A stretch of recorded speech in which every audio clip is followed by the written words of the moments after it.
I'm doing this so that the films will have a longer life, and so that more fans and people can enjoy them into the future.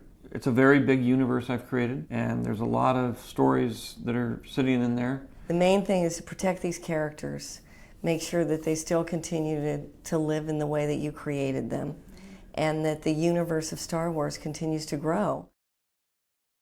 It's hard to believe we're approaching 10 years since the release of The Force Awakens. When Disney bought the franchise back in 2012, there was a lot of well-founded trepidation surrounding what the future of Star Wars was going to look like. And I can speak for a lot of people who were still kids at the time that the premature cancellation of the Clone Wars series certainly didn't help matters one bit. That, plus the decision to wipe away the entire expanded universe of books, comics, and video games that had been a staple of the Star Wars mythos since its inception, soured a lot of fans against them right out the gate, and what I can only described to be two massive blunders of epic proportions. Not a great plan. There was the vague idea that we were supposed to be getting a brand new Star Wars movie sometime within the next few years, but I honestly can't say I ever fully allowed myself to believe that. Not even when the teasers and trailers started dropping and the marketing of this film was everywhere. Because the prequels had been coming out when I was still but a wee lad, so for all intents and purposes, those movies were just as much a constant in the Star Wars canon to me as the original trilogy. As far as I was concerned, they were always there, and the idea that we were ever going to get more Star Wars beyond the books and a few animated shows was just not something my mind could really accept. I don't think I really truly believed it until I planted my ass down in that theater seat and watched this flood onto the screen.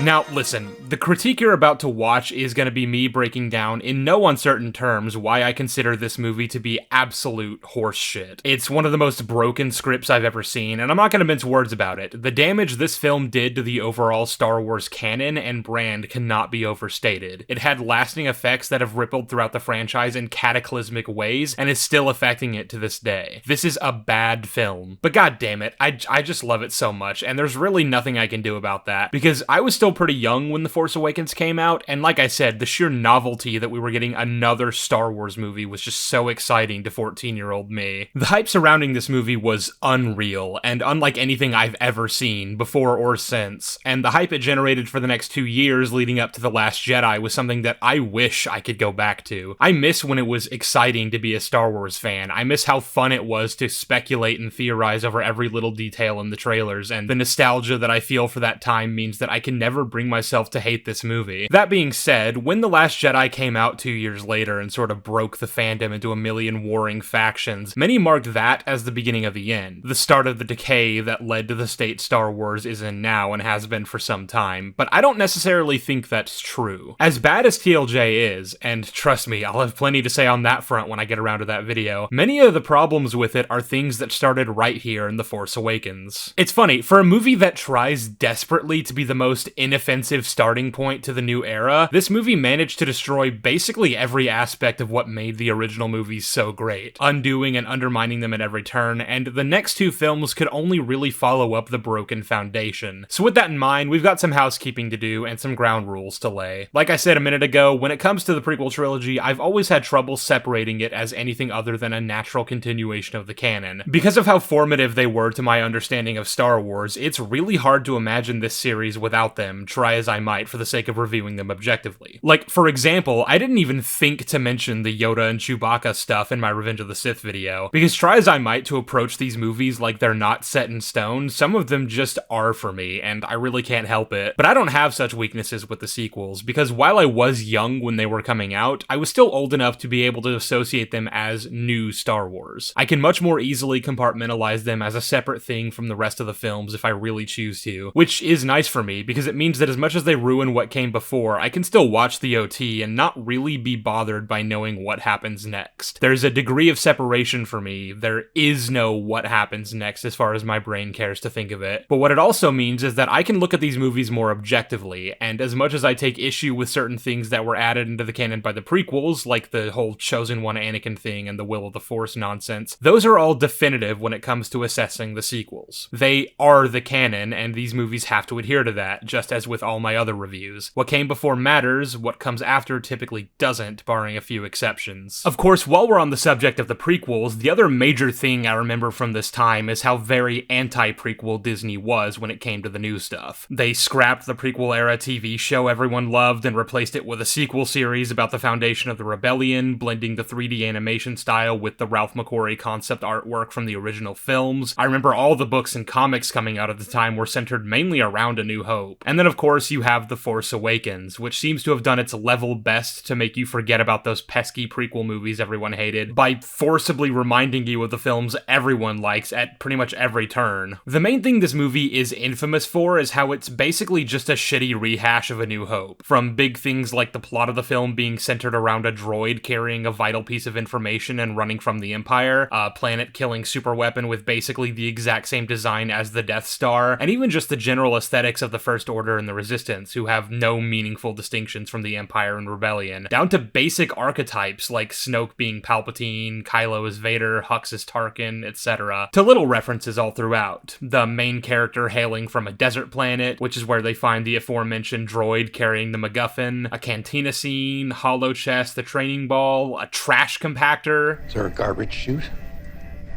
Trash compactor? Yeah, there is. This shit is all over the movie, and a lot of people will tell you it's because Disney wanted to wash the bad taste of the prequels out of your mouth and remind you of the stuff you enjoyed. And that might be true, but I also think a lot of it comes down to J.J. Abrams, who, if you don't already know, is responsible for the cavalcade of nonsense you see before you. Having been previously notorious for his installments in Star Trek, as well as the hit TV show he created along with David Lindelof, Lost, J.J. Abrams is what I'd consider to be the example of a corporate director. Someone big studios like Disney would absolutely love to bring in for the first big Star Wars movie since Revenge of the Sith. They know he'll play it safe if they ask him to, and while JJ claims he wasn't given any specific mandates when making this movie, I'd be willing to bet that's one big fat lie. To my absolute surprise, there was no mandate from anyone. There was no mandate from Kathy, other than it be something that felt worthy of the opportunity. No mandate from Disney. That was shocking to me. They didn't say anything about what they needed. They just let us do our job. But in any case, JJ has made plenty of references to the fact that his main goal for this movie was just to recapture the feeling the original Star Wars elicited by making it resemble it as closely as possible in almost every way. That we wanted to tell a story that would delight us and that would give us that spark, that feeling that you have when you watch Star Wars. On the one hand, I think cynically you could go, oh, they're just trying to do the cantina again. But on the other hand, it's Star Wars, and if you don't have a version of that, I would leave feeling like, well, where was that?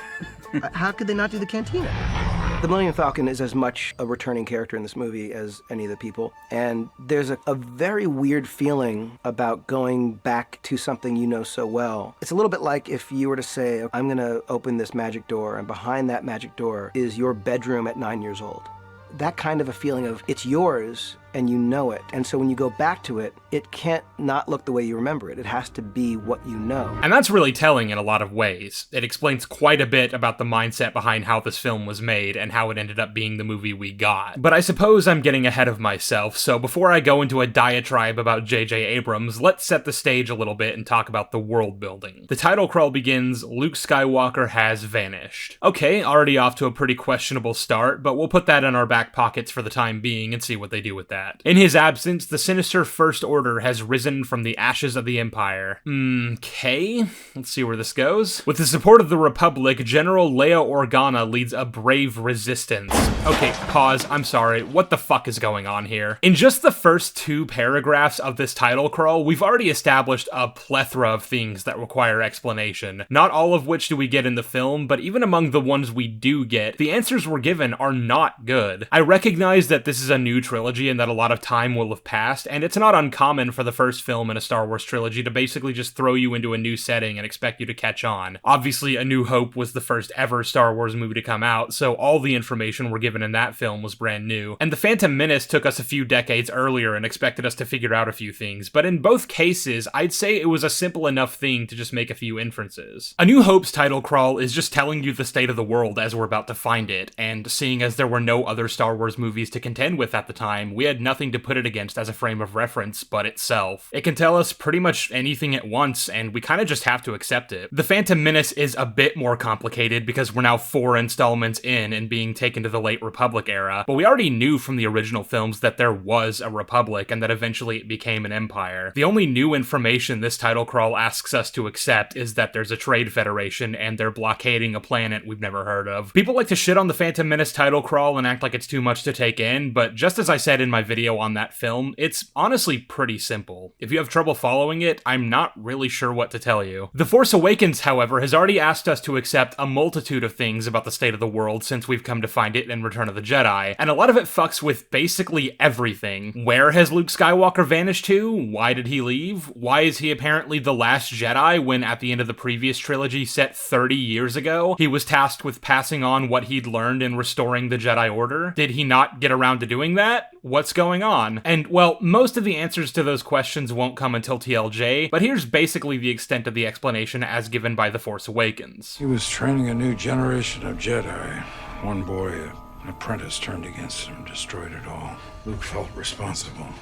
He just walked away from everything.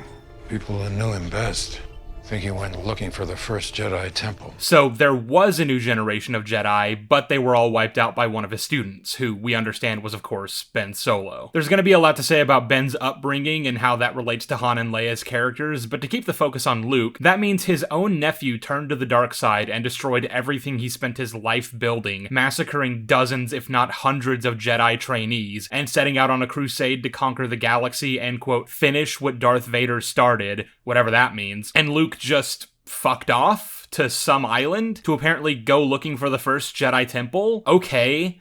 Why? Is there something at this Jedi temple that Luke thinks will help defeat the First Order, or Snoke, or redeem Kylo Ren in some way? Well, the film doesn't answer any of those questions because Luke only shows up at the very end and doesn't have a single line of dialogue because JJ decided he didn't want to come up with explanations for any of this and would pass it on to whoever inherited the storyline after him. I don't have many nice things to say about Rian Johnson in terms of his writing, but man, I do not envy the task of trying to fix this mess. Of course, that's not what he did, and in fact made all of it exceptionally worse, but you know. And normally I wouldn't do this because, as I said earlier, what came before matters, but what came after doesn't. But this is what I meant when I said there are some exceptions to that rule. J.J. Abrams' writing strategy of a good question for another time means that what we're dealing with here is an incomplete story. It doesn't make sense as is, which means we need additional information from the next one to try to work it all out. And unfortunately for JJ, Ryan took what already didn't work and decided to light it on fire and shoot it at the fucking moon. So let's talk about Luke's motivations, shall we? In The Last Jedi, we learn he came to the island to die and had absolutely no intention of ever being found by anyone, which tells us two things right off the bat. The first is that no, he apparently didn't flee to the first Jedi temple with some vain hope he might find something to stop Snoke or save Ben. He actually did just fucking leave. I'd have thought, considering he left pieces of the map in places for his friends and allies to find, that he'd been hoping they eventually would. But that brings me to my second point. If Luke came here with no intention of ever being found,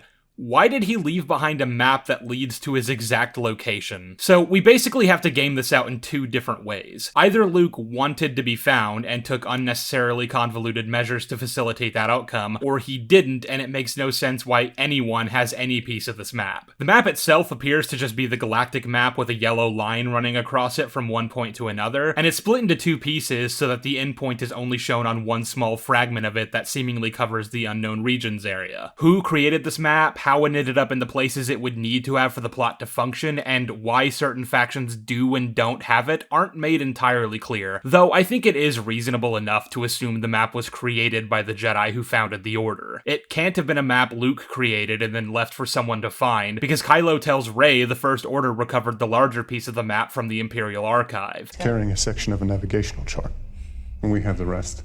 Recovered from the archives of the Empire, but we need the last piece. And if Luke created the map, then that wouldn't have happened until after the Empire was brought down. But if it was created by the Jedi, then that would explain why the Empire would have had it in their archives, since obviously they inherited everything the Jedi had on record when they took over the galaxy. However, seeing as the map the Empire had was an incomplete one, I guess that also means the Jedi had an incomplete one, and that doesn't really make sense, does it? I mean, I guess you could assume they're the ones who decided to break it into two pieces, and I guess, hide the smaller part on some outpost somewhere, but you'd at least assume they'd have the location of that piece written down somewhere, so it still doesn't make sense that the Empire wouldn't have been able to find it. You'd think Palpatine or Vader might have had at least some interest in the location of the first Jedi temple if it was important enough that the Jedi felt the need to hide it, right? But that's kind of the thing, isn't it? We're not shown anything to be significant about this temple, either here or in The Last Jedi, aside from the fact that it was a sacred Jedi site. But I mean, that's no different from, say, Ilum, and we all know what happened to that. In any case, if it was the Jedi who decided to split the map in two, then I guess at some point Luke must have figured out where the other piece was and used it to get to Ahch-To, at which point he left R2 behind with the large piece of the map for some reason, and the other ended up somewhere? I'm gonna get to R2 in just a second, but the old man we see at the beginning, Lor San Tekka, is the one who had the smaller piece when we start the film. How he got it, where it was before he found it, and what the connection to Luke might be, I have no idea. He's shown to clearly have some type of relationship with the OT characters, specifically Leia and by extension Ben. The General's been after this for a long time.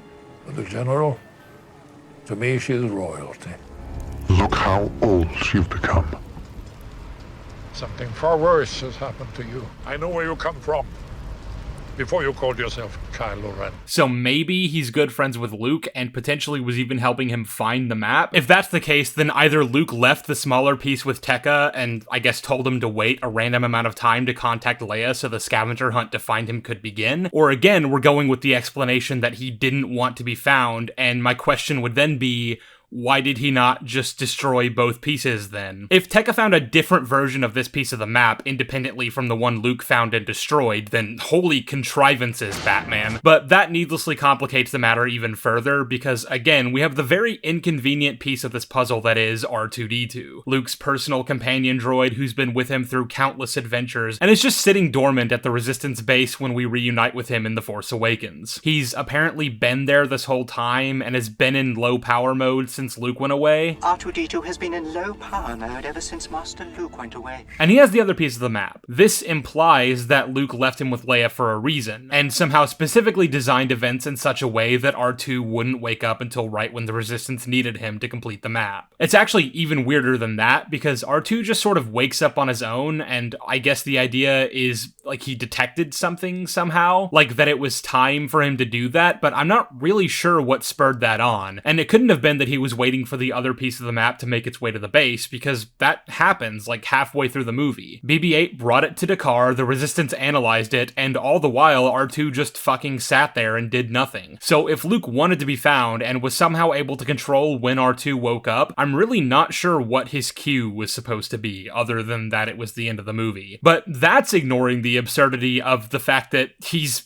a droid? I know he's a precocious little guy and we love him a lot, but he's not a person in the same way that human or alien characters are. He's still a machine, and he processes information differently. He makes sad little noises sometimes when bad things happen, but that doesn't mean he can actually become depressed and just shut himself down like that. And even if he can, that doesn't negate the fact that he can still be booted back up if the Resistance need him, and you'd assume the Resistance would do that, right? They'd be pretty stupid not to check the droid that's been running with Luke for years, and is quite possibly the last thing to ever see him before he disappeared. But apparently they just didn't. It is very doubtful that R2 would have the rest of the map in his backup data. Oh, alright then. Not even worth having a look, I suppose. So you might say Luke sent R2 to Leia fully expecting them to recover his piece of the map, and Leia and the Resistance are just extraordinarily stupid, which isn't a great look, but even if that is the case, I don't see why he wouldn't just leave the whole thing with them, or even just a more direct message to be like, I'm here and this is how to find me, instead of this bullshit Easter egg hunt. It basically has to be that he actually just didn't want to be found, but that leads us back to why any of the pieces of the map exist when they should have all been destroyed. And back to the matter of how Tekka got the map, even accepting that he just somehow did and chose now to reach out to Leia to give it to her, we have a few more problems here. First of all, the characters in this movie all act like the piece of the map Tekka gave to Poe was functionally worthless without the larger piece. This map recovered from BB-8 is only partially complete.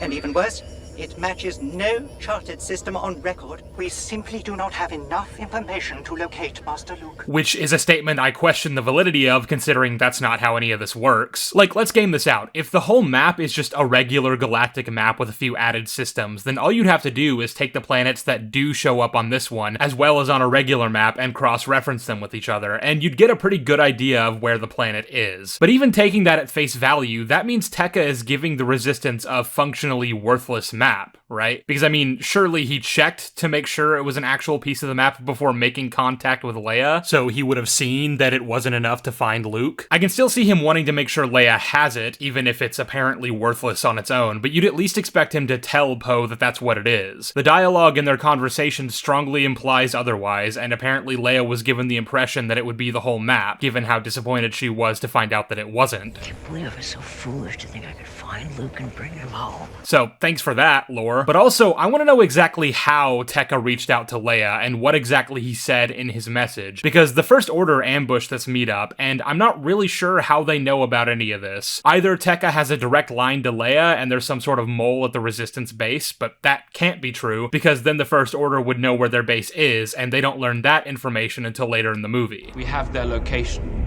We tracked their reconnaissance ship to the Elenium system. Nice one, Snap. Or he couldn't reach Leia directly, so he contacted mutual allies in the Republic, and they have spies that alerted the First Order. But if that's the case, then Lor San Tekka is incredibly stupid, because this line here tells us Kylo knows exactly what this meeting is about. The map to Skywalker. We know you found it. And now you're going to give it to the First Order. So I guess Tekka said in his message, I have a map to Luke Skywalker, come find me on Jakku, and is now responsible for the First Order showing up and massacring this entire village. I mean, it's either that or Kylo can read Oh.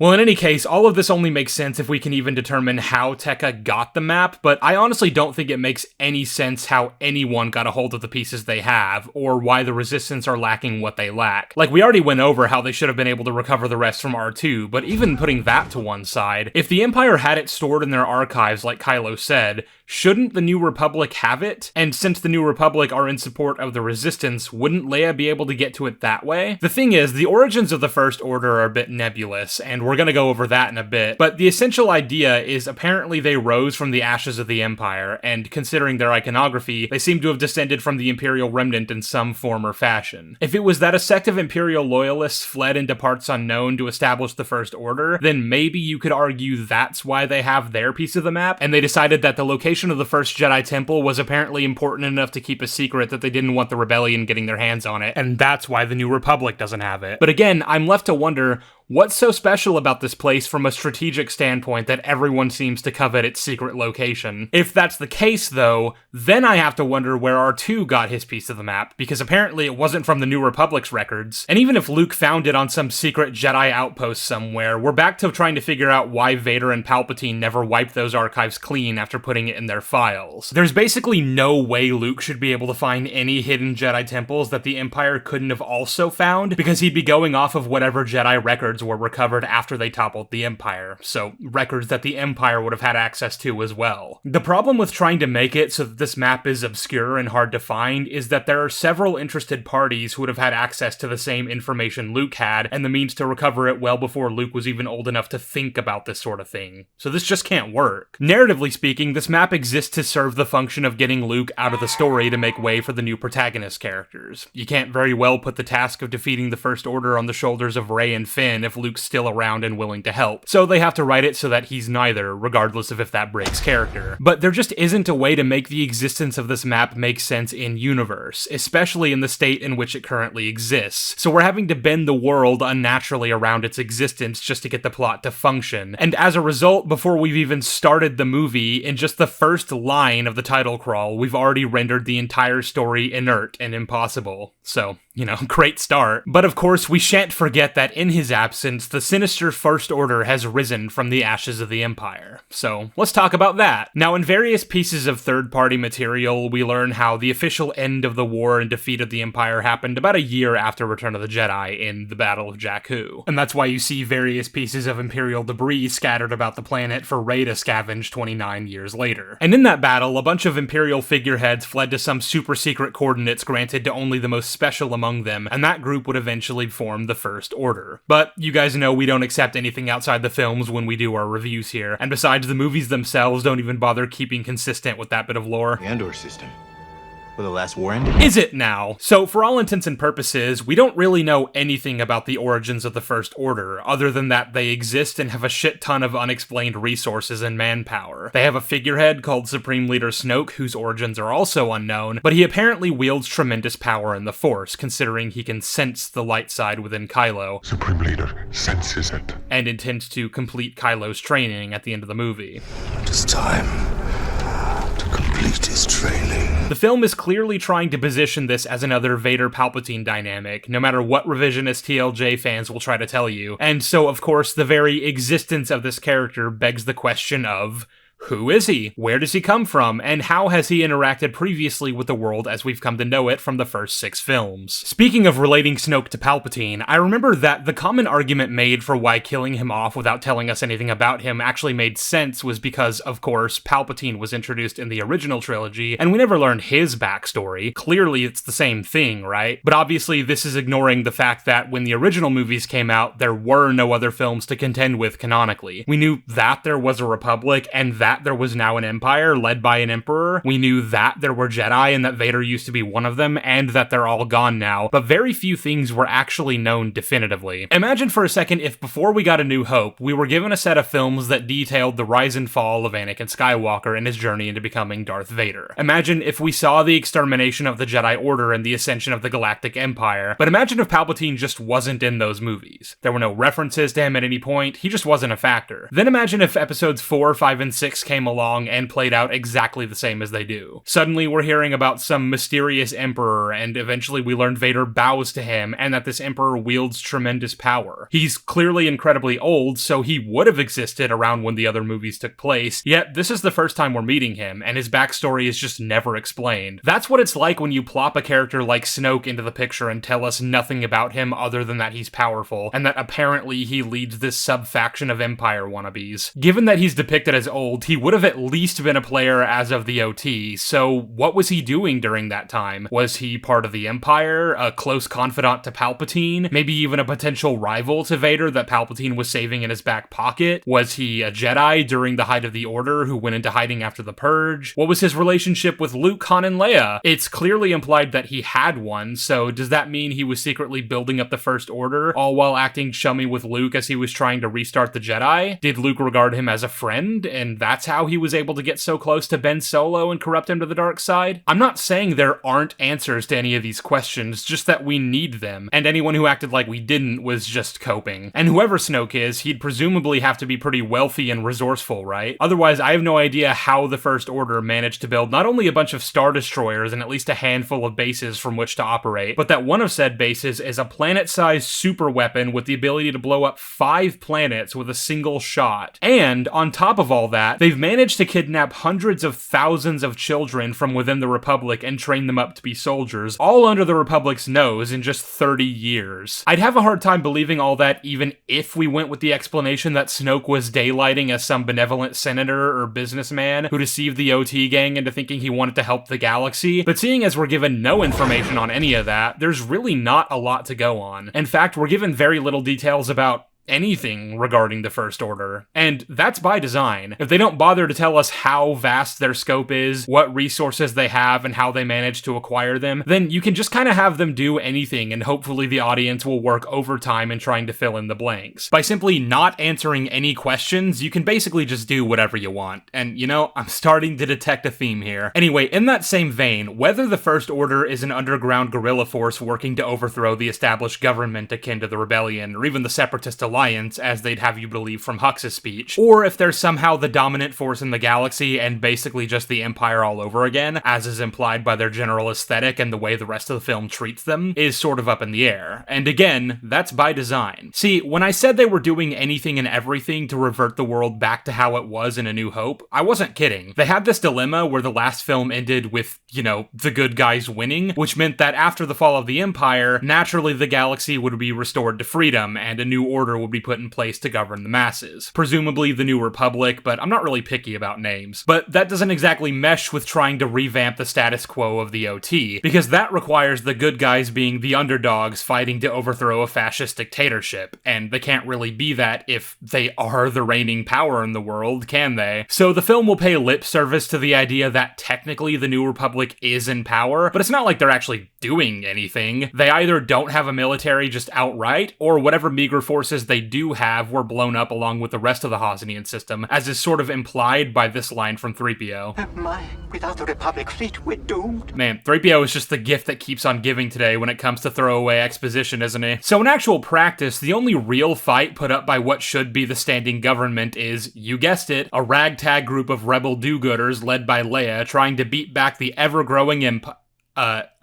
First Order. And similarly, the First Order have an army which vastly outnumbers the Resistance, top-of-the-line technology in every aspect, and the film basically treats it like their reach is endlessly vast and inescapable. It's to the point where Han doesn't even bother trying to take Rey and Finn to the Hosnian system when they're on the run. He just takes them to Takodana and hopes to put them on a ship that won't be easily traced by their scanners, which opens up so many other cans of worms that we're just gonna have to shelve for now. They're even referred to as fugitives of the First Order. That BB unit, First Order is looking for one just like it, and 2 fugitives.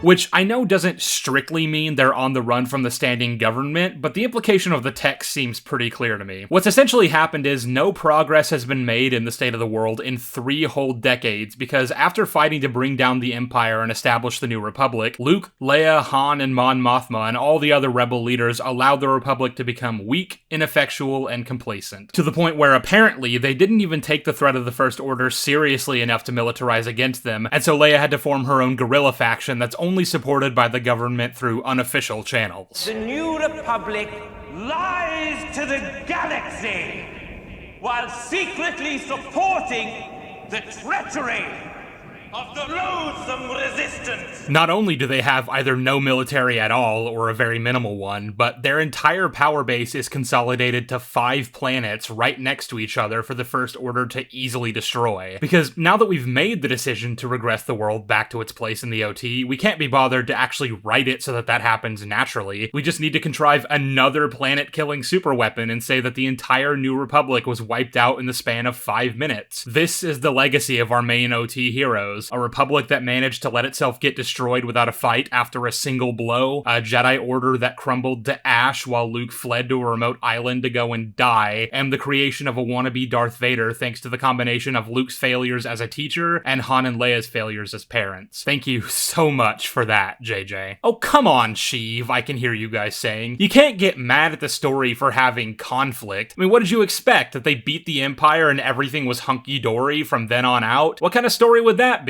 Like, I am not saying that there can't be conflict after the fall of the Empire and destruction of the Sith. I'm not, nor was I ever opposed to the idea of sequels being made to the original trilogy, and obviously with that, there'd have to be some kind of war in the stars, right? That's totally fine. But there's absolutely no reason you had to do it in a way that dealt significant damage to all the main characters from the OT and to the world building at large, nor does it have to be a rehash of the Rebellion versus the Empire. In fact, I'd go as far as to argue that it shouldn't be that it's inherently not a good thing to do because you've needlessly stagnated the progression of the overall story. You're just repeating what was already done without adding anything new. Your film is therefore redundant. But what would I suggest in lieu of this rehash? Well, I'm not trying to be that guy who acts like his ideas are better, but in the case of this movie, I think it would need to be rewritten from the ground up. Nothing can stay in terms of how we've chosen to build the world. You need to start from scratch, Jeffrey. And there are plenty of pieces that are already there that you don't need to rely on some big, scary empire as a crutch to generate the external conflict. I know it's been 30 years, but realistically speaking, there'd probably still be some Imperial holdouts and remnants scattered about fighting for any last scrap of power. Or at the very least, said holdouts would have lasted a lot longer than a year, so the amount of time the Republic has had to firmly establish its hold on the galaxy is still fairly limited. Meaning, I can imagine there are a lot of regions, especially the further you go out toward the Outer Rim, that are gonna have have minimal to no Republic presence, and they'd be rife with chaos. There'd be all sorts of crime syndicates vying for control over those territories. Whatever Imperial remnants are left are gonna mainly be keeping to those, which means if they are still around and the Republic do want to do something about them, they're gonna have pretty limited reach. I even think there's a lot of interesting things you could do with Leia's character here, but once again, we're getting ahead of ourselves. The point being, you can very easily generate a real threat for the New Republic to face, and even create a new faction all its own. Maybe it was born from the Empire in some way, but you'd want to make them distinct enough, both in visual aesthetic and resources, as well as in ideology, otherwise you're just doing a rehash. And let them be the underdogs this time. This wouldn't be like the Separatist threat in the prequels, where both the Republic and the Jedi Order were at the apex of their power, and realistically the only reason the Separatists stood a chance for as long as they did was because Palpatine was manipulating it to be that way. While this new villainous group would be the weaker side, both the New Republic and Luke's Jedi Order are still fledgling, so a faction like this, with the aid of some powerful allies like the Hutts, could put up a pretty nasty fight if they really wanted to. I'm really not trying to get lost too deeply in rewrite territory, but I'm just trying to drive home that you absolutely did not need to play it this way, and the only reason they did was because they were too scared to make it too different from the Star Wars movies that were already tried and true. People didn't like the prequels because they were too different? Well then, we'll just make the exact same movie all over again. This will begin to make things right. I mean, I can't even say that was a bad strategy in the short term, because it actually seemed to work out for the most part. The damage has more than been done by now, and it's not like there's much of the franchise left from which to pilfer. Nobody's really interested in whatever new Star Wars show is coming to Disney Plus anymore. But even today, you'll be hard-pressed to find anyone who considers The Force Awakens any worse than mediocre. It's fun, it's energetic, and it throws so much information at you at such a quick pace that to most people, they'll watch it once, don't have time to think about any of its myriad issues, and go about their merry lives. For all the very deserved hate Disney Star Wars gets nowadays, TFA is still generally regarded as one of the better films they put out, when in truth, I honestly can't decide which is the worst film between it and The Last Jedi. And all that's thanks to one man, so I think it's time to finally talk about him. What are stories but mystery boxes? This is from a TED Talk JJ gave back in 2008 that he's never been able to live down since. It's nearly 18 minutes of a man rambling incoherently about a bunch of ideas he thinks are profound, but in actuality are pretty surface level, and really something you'd think a filmmaker with decades of experience under his belt would have figured out by now without treating it like it's some groundbreaking revelation. For example, and this is pretty ironic given his style of writing, there's a tangent toward the end of it where he makes the rather daring claim that movies are actually not just cool action and set pieces, they also have things called characters in them, and those matter even more than all that other junk. Did you guys know Jaws is actually about more than just a giant shark attacking people at the beach? It also has this thing called themes in it. It's unintentionally condescending, and if I were someone sitting in that audience, I would have felt extremely insulted by this presentation. E.T. is this, unbelievable movie about what? It's about an alien who meets a kid, right? Well, it's not. E.T. is about divorce. E.T. is about a heartbroken, divorced, crippled family,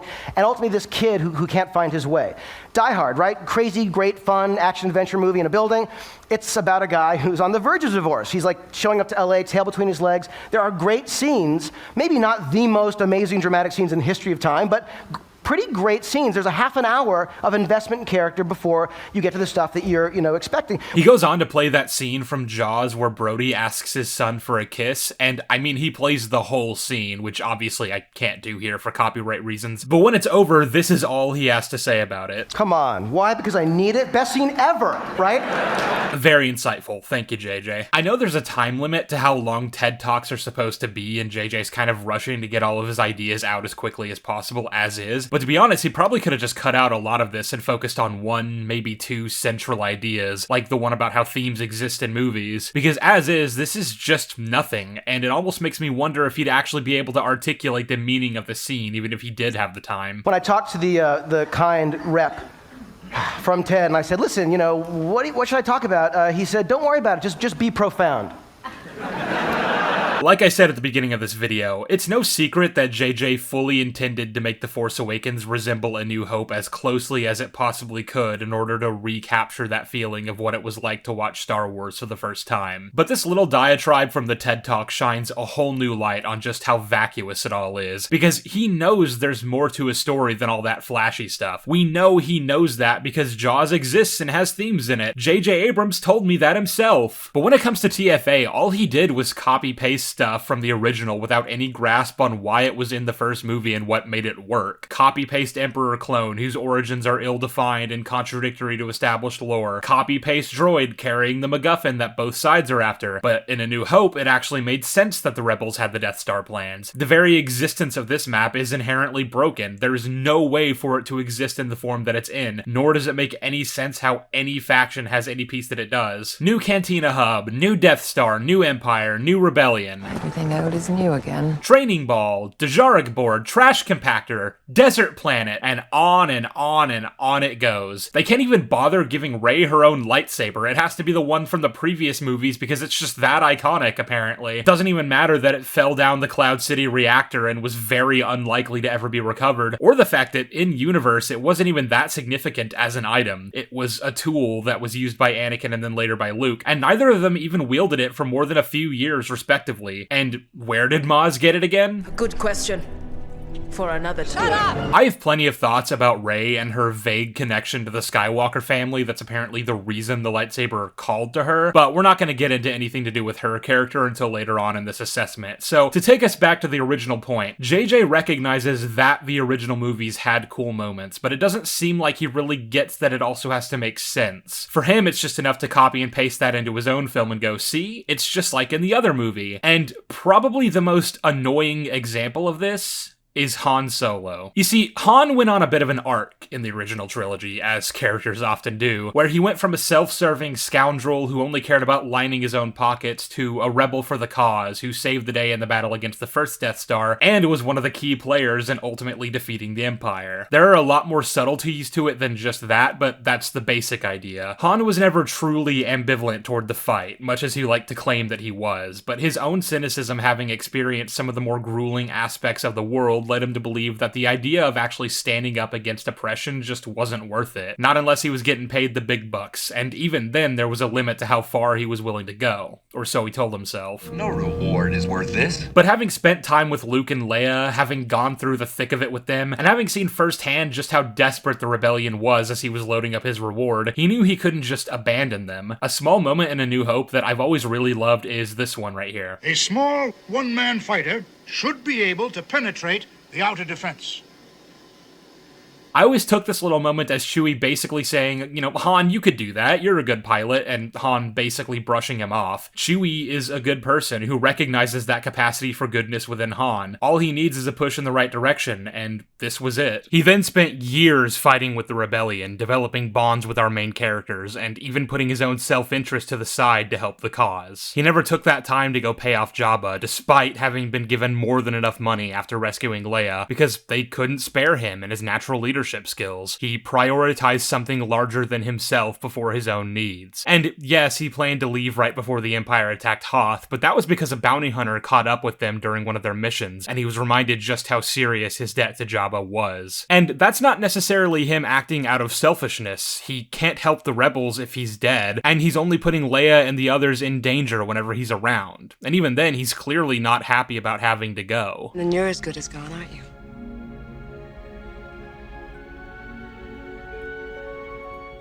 There's a lot to say about the characterization of Han Solo, but the overall through line is this. He cares. He cares a lot about helping people and ensuring galactic freedom. He would have given his life to facilitate that outcome. And honestly, I can see a version of this story where the rebellion has completely lost, Luke and Leia are dead, everything's gone to shit. And even then, Han just wouldn't give up fighting, because that's the kind of person he is. That's what Chewie saw within him for all those years, and it's what Luke and Leia would come to see later.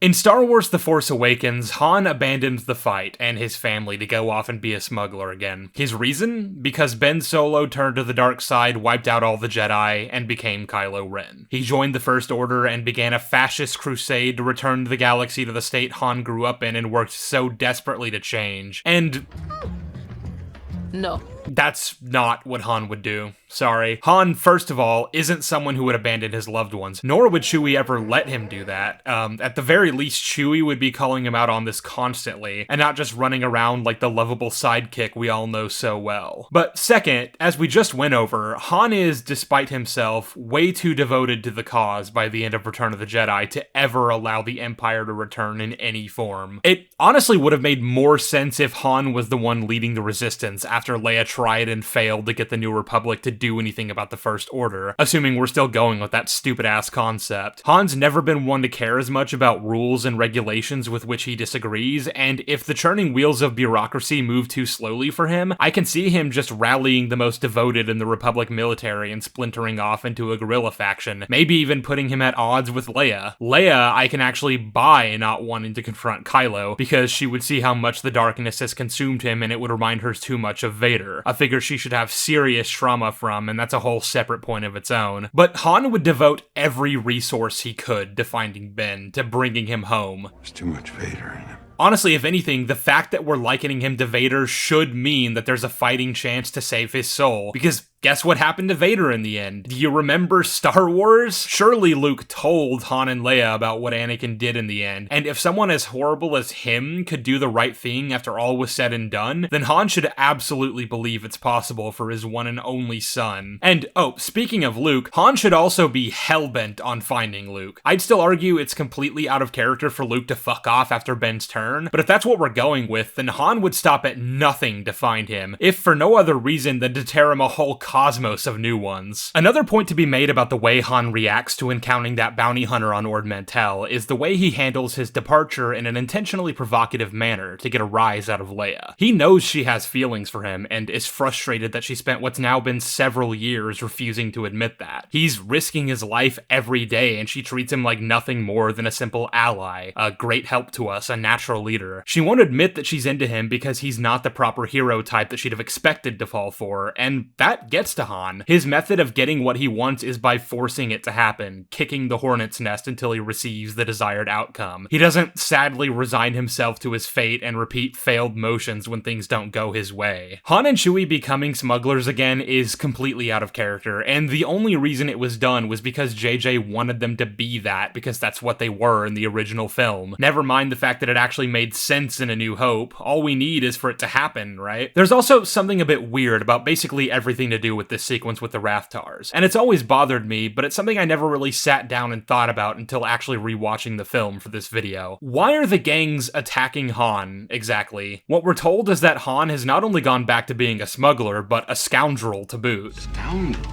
Evidently, he's doing a job hauling Rathtars to someone named King Piranha. I got 3 of them going to King Piranha. And these two gangs have each loaned Han 50,000 credits to do that job. They're now confronting him as a no-good swindler who never pays back what he owes, and apparently he's even cheated them twice by this point. Have I ever not delivered for you before? Yeah.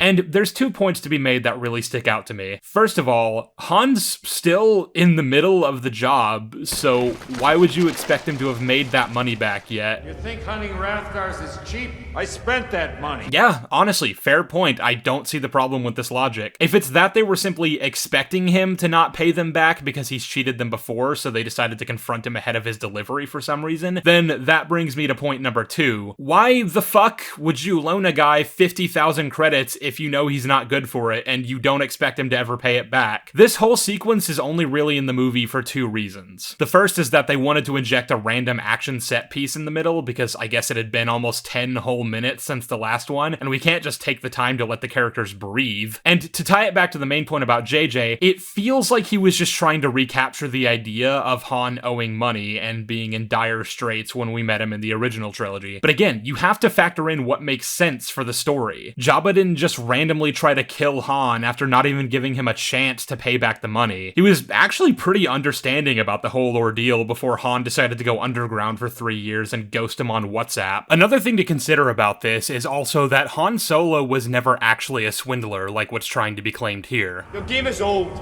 There's no one in the galaxy left for you to swindle. Him cheating these guys out of what he owes them is not within character. The reason he was indebted to Jabba was through no fault of his own. He'd been boarded by Imperial forces and had to drop the shipment that he was delivering, and Jabba expected him to pay back the selling price on that shipment. And by the time we meet him in A New Hope, clearly enough time has passed for Jabba to have grown impatient with Han and start sending bounty hunters after him, but that's not because Han didn't intend to pay him back. He was trying, it was just taking longer than Jabba wanted it to. J.J. Abrams is hellbent on regressing every aspect of the world back to the status quo and throwing as many Star Wars references as he can in your face, and he'll break whatever he has to get us there, be it the characters, the world building, or the plot. And that's really ironic after the speech he gave in the TED Talk, and especially after this particular line. It's why when people do sequels or rip off movies, of a genre, they're ripping off the wrong thing. You're not supposed to rip off the shark or the monster. You gotta rip off, if you're gonna rip something off, rip off the character, rip off the stuff that matters. I mean, look inside yourself and figure out what is inside you. Of course, the main thesis of this TED Talk is the mystery box thing, like I said earlier. He brought in his own mystery box that he bought at a magic shop as a kid, and apparently has never opened it, at least as of 2008, because he has the mindset that what's actually in the box is irrelevant compared to the sense of wonder it elicits within you, imagining all the possibilities of what it could be. He's built his entire philosophy of filmmaking around this concept, and you can definitely tell in a lot of the things he's worked on. The TV show Lost is probably the most famous example, and that's perfect because it's a show I've watched in its entirety on 2 separate occasions, the second time as recently as last year, so I like to think I know it fairly well. It's sort of infamous these days as a show that jumped the shark hard, and it did, but back in its halcyon days, it was widely regarded as some of the best TV drama ever made. I'm not sure I'd ever go that far, even for its time, but Lost Season 1 is honestly a pretty great season of television. It's got pretty good directing, the production is well put together, the actors are all knocking it out of the park, and they're helped along the way by getting to play actual well-written characters. Season 1 weaves very strong character writing with a relatively sound plot, and the thing driving the whole thing forward, a pretty intriguing mystery. But the thing about mysteries is that, they're actually supposed to get an answer eventually. Otherwise, it's not a mystery, it's just a series of unanswered questions that make for an incomplete and incomprehensible story, such as the case with Lost. A lot of the reason Season 1 works is because it's the setup to the mystery. You expect the answers will come eventually, so for now you're just along for the ride, uncovering details as the main characters do and going, ooh, cool. And like I said, that idea seems to fascinate JJ, but he's not very good about following through on that, and Lost ends up leaving you with more questions than you had to begin with. What's the deal with the smoke monster? The Force Awakens does the same thing, but it's kind of even more cowardly than Lost, because at least Lost technically followed through to some sort of end. It wasn't a good end, mind you, and it didn't make a lot of sense, but it at least threw 6 seasons of bizarre television at you and expected you to try to work out what the fuck was happening. The Force Awakens was the first installment to a trilogy that J.J. Abrams had no intention of ever completing. He did eventually come back for The Rise of Skywalker, but that was only after plans fell through to have that movie be penned by Colin Trevorrow. So the original plan was to have JJ come in for the first movie, then Rian Johnson for the second, and Trevorrow to finish it out. Why you would choose to do it that way and then seemingly not have any of these creatives communicate their intentions with each other ahead of time, I have no idea. Not having any plan for a through line and getting 3 different people with radically different ideas for what this trilogy should even be seems like a recipe for a confused, incoherent mess, but that's not the point I'm trying to make right now. What I'm trying to say is that JJ had the perfect opportunity to basically just be the start of the mystery box, the part that he actually cares about, the part that only deals with the fascination of the could be without having to tell you what it actually is, because he gets to leave that for someone else to figure out. Who is Snoke? Not my problem. Where the fuck is Luke and what the fuck is he doing? Someone else will answer that. How did Maz get that lightsaber? Do I even need to say the line? How, why, when, what, doesn't matter. I can just focus on the fact that it is, and someone else will fill in the blanks later. It's extremely lazy and obviously not conducive to a story that'll stand the test of time, as we've now seen. But I think something else that's interesting about this is how JJ doesn't even seem to know what a mystery box is. Or I'll put it a different way. JJ hasn't bothered to define his terms, and he sort of just uses it as an umbrella term to cover any mystery in any story ever. There's a fundamental question. In TV, the first act is called the teaser. It's literally the teaser. It's the big question. So you're drawn into it. Then, of course, there's another question, and it goes on and on and on. I mean, look at like Star Wars. You got the droids. They meet the mysterious woman. Who's that? We don't know. Mystery box, you know. Then you meet Luke Skywalker. He gets the droid. You see the holographic image. You learn, oh, it's a message. You know, she wants to, you know, find Obi-Wan Kenobi. He's her only hope. But who the hell is Obi-Wan Kenobi? Mystery box. So then you go, and he meets Ben Kenobi. Ben Kenobi's uncle is Obi-Wan Kenobi. Holy shit, you know. So it keeps it. JJ, those aren't mystery boxes. Those are just questions about what's immediately happening in the plot that'll be answered in due time. A mystery box would be more akin to the whodunit style, where you're watching characters try to solve a murder and you're trying to figure it out along with them. Categorizing any mystery as a mystery box diminishes the point of the concept and makes it functionally worthless as a term. Wow, I smell cooking. I wonder what my girlfriend is making for dinner. Mystery box. I walk into the kitchen. Turns out it was chicken.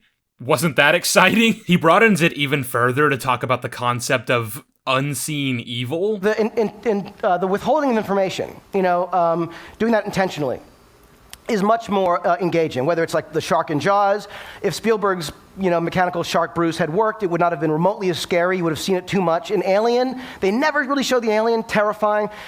Which actually I'd say hits the mark a lot better, because the idea behind hiding the monster is to leave you wondering about exactly what it could be. Fear of the unknown is a powerful tool, and oftentimes it's more effective to let the audience imagine the scary creature than to actually put a spotlight on it and let them see exactly what it is. But there's a salient difference here, which is that doing this adds to the experience of watching the movie, whereas intentionally withholding vital information necessary for the story to function is only going to detract from it. Because another interesting thing I find noteworthy about the A New Hope examples he used is the fact that all those questions he raised are things that were answered in the story, and had they not been, a lot of the story wouldn't function as well as it does, and that's something he doesn't seem to understand. I don't think there's a single question in A New Hope that goes unanswered, come to think of it. Obviously, Empire has the reveal that Vader is Luke's father, but it's not like Luke's parentage was some gaping mystery and we needed to wait until the second movie to find out more, much like they tried to do with Rey here. We were told Luke's father was a Jedi who died when the Empire took over, and if there were no other movies after this point, we'd have just had to accept that as true, and there wouldn't have been anything wrong with that. And since I brought up Rey, they were clearly trying to make it a thing that her origin was a mystery. I never really bought the idea that she didn't know who her parents were, since she was clearly old enough to have seen and retained their faces by the time they abandoned her, so I never necessarily bought into the idea that she was the daughter of Luke or any some such fan theory. But it did seem clear that they were establishing her connection to the Skywalker family, again with the lightsaber, and given her immense power levels, that probably meant that whoever her parents were, they were connected in some way to the Jedi. Then The Last Jedi came along and decided that they were actually just some randos, but we aren't here to talk about that just yet. My overall point here is just that this is not a movie that stands on its own. You have to look at it as the first installment of a whole trilogy, and you have to assume the questions you're asking will eventually be answered in a way that makes sense. It's then relying on the next two installments to do that, so the fact that the answers we eventually get are,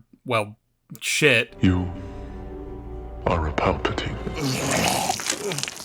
That blows back against this one. This is the last thing I'll say about the TED Talk, but something that endlessly fascinates me about it is how it sort of serves as a microcosm of everything wrong with this movie. Not only is it rushed, unfocused, and just all over the place with a clear lack of a central thesis, but it also has a recurring magician motif. Obviously, the mystery box prop JJ uses is something he bought at a magic store, and he even does a magic trick for us. Nothing fancy, just a simple sleight of hand, which he then makes a joke about having to awkwardly hide behind his laptop, and, you know, it's all in good fun. But it got me thinking about how in a lot of ways, the job of a magician is the same as that of a filmmaker. They're meant to show you a lot of cool, interesting things and invoke a sense of wonder and excitement. Just for a second, you believe magic is real, and when you're sitting in a movie theater watching a really good film, you find yourself immersed in that world. You know, for a brief moment, you feel like it's really happening around you. JJ seems to also view movie making in this way, but unfortunately, he's no more a master writer than he is a master magician. A magician can fool you by making it look like what he did was magic, but at the end of the day, it's still just a trick. You may not know how he did it, but that there is an explanation that logically follows works. If you were to take a peek behind the curtain, you could learn the inner workings of the trick, and you might say that would ruin the magic for you, and maybe it would, or it could just as easily give you a newfound appreciation for how well executed it was. But JJ can't fall back on that appreciation, because when you look at how his trick was done, you realize none of it actually makes any sense. It's all just a bunch of smoke and mirrors. It's not even even a magic trick so much as it's just a guy pointing so you'll look in the other direction while he clumsily pulls a rabbit out of a hat. It's easy to create an illusion when all the lights are off, but it won't function long term. So it's like I was getting at a bit ago, JJ can recognize when a magic trick is done well, but he hasn't learned the craft for himself. He doesn't understand why the trick worked or any of the elegance behind it. So taking us back to the Han examples from earlier, he recognizes that Han being a smuggler did a lot for his characterization, and he recognizes that it added some interesting tension for him by writing it so that he had a death mark and tying that subplot back into the main storyline. But rather than write it so that that can make sense, he figured it would suffice to just drop us into a scene where it's happening and hope nobody stopped to question it. I take serious umbrage with the way JJ chose to write Han in this movie, if you couldn't already tell, but I think I've dwelled on him long enough, and I'd like to shift focus on some other characters. And since we've already gone over Han, I think Leia and Kylo are the obvious next two to go over, since they're the ones who most immediately orbit him. And to do that, I'm going to take us back to an earlier point I made offhand and expand on it. It's time to talk about the legacy of Darth Vader. It seriously can't be overstated just how much of an impact Vader would have left on the galaxy. He was one of the Emperor's top enforcers, and he acted with a swift and exacting vengeance on countless worlds. Vader was the boogeyman that scared your kids at night, and his name was known far and wide across the galaxy. Yes, he was redeemed in the end by his son. Yes, he died doing the right thing and saving the galaxy. But considering the myriad atrocities Vader is personally responsible for, or at the very least stood by and allowed to happen, public perception of him is never going to be anything other than fear and disdain on the whole. His one good deed at the end isn't going to be enough to wash out all the blood in his ledger. The sequel trilogy is only set 30 years after Return of the Jedi, which means many of the people around today still remember what it was like to live under the Empire, to live in fear of Darth Vader and Emperor Palpatine. And while it's all fine and good for Luke to have made peace with who his father was, the same just can't be said for the rest of the galaxy. And if whoever found out that Luke and Leia were his children, I don't care how legendary and heroic Luke is to the public eye, or how benevolent and caring Leia is seen to be, they're getting ostracized. Now, we've already gone over how the world building in this film is terrible, and how there's absolutely no development of the New Republic or the wider galaxy beyond these 5 planets. So whether or not the public ever do find out about their heritage, or what they do as a response to that, isn't made clear, nor is it especially relevant. But the point of bringing that up is to say that on the whole, the shadow of Vader is surprisingly absent, not just from The Force Awakens, but the entire sequel trilogy, as well as really all the post-Return of the Jedi Disney Star Wars content. And that's really weird. It's weird that a world that should still very much be healing from the scars left behind by his wrath seem to have mostly forgotten him, and nothing in this film better represents that issue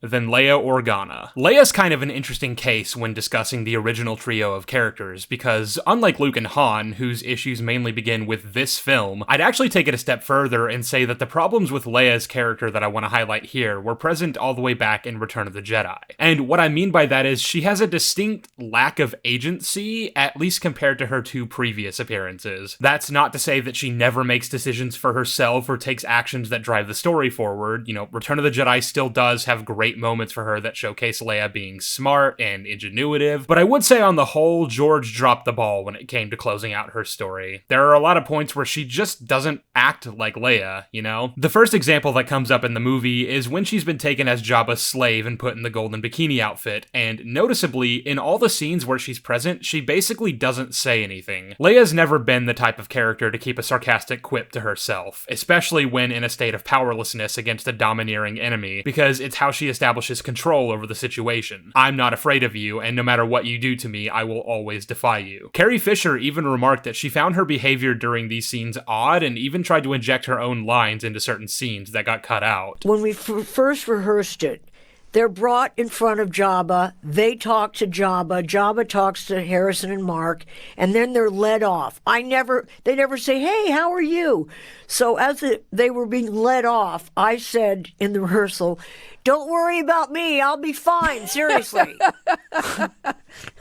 Which I thought they should have kept in there. Because it was like, where am I in all this? Sure, they're going to be digested for 2,000 years, but I have to stay with the slug with the big tongue. But for our purposes here, I think the biggest disservice to Leia in Episode 6 is when she finds out that not only is Luke Darth Vader's son, but that she's his daughter, and this is her only reaction. I know. Somehow, I've always known. She doesn't give a fuck, apparently. And it's not lost on me that most of the weight in this revelation is put on the part about Leia being Luke's sister, and not that she's Vader's daughter. You know, Vader, the man who tortured her, who stood by while her home and family were destroyed, holding her back as she begged and pleaded with Tarkin to spare Alderaan. Vader, who tortured Han after chasing them all over the galaxy and froze him in carbonite, the man she loves. Vader, who single-handedly hunted and persecuted so many people she cared about, and facilitated in no small part the continued tyranny against which she was fighting. Like I said, it's all fine and good for Luke to have his perspective on Vader by the time that film begins. We've seen the journey he's had up to that point, and the image of the good man Anakin was that he had before the devastating revelation came to pass. So I understand why Luke would have mixed feelings about that sort of thing. But Leia has no such view of the man. She doesn't know Anakin. She doesn't know who he might have been before he was Vader. And maybe Luke told her what he imagined, but he didn't really know either. So any concept of the Jedi hero that was Anakin Skywalker that she would have is a secondhand accounting from someone who knows as little about Anakin as she does. And even if she did, Leia is not Luke, and the way she would have realistically reacted to this is completely different from the way Luke would. And actually, I'll be fair to Luke here, this was his reaction to finding out the truth. And Luke doesn't have nearly the same history with Vader that Leia does. Even if I believed Leia would eventually get over finding out Vader was her father, you'd still expect at the very least for her immediate reaction to be one of horror and disgust, the same as Luke's. And the most we get on that front is this exchange. He's my father. Your father?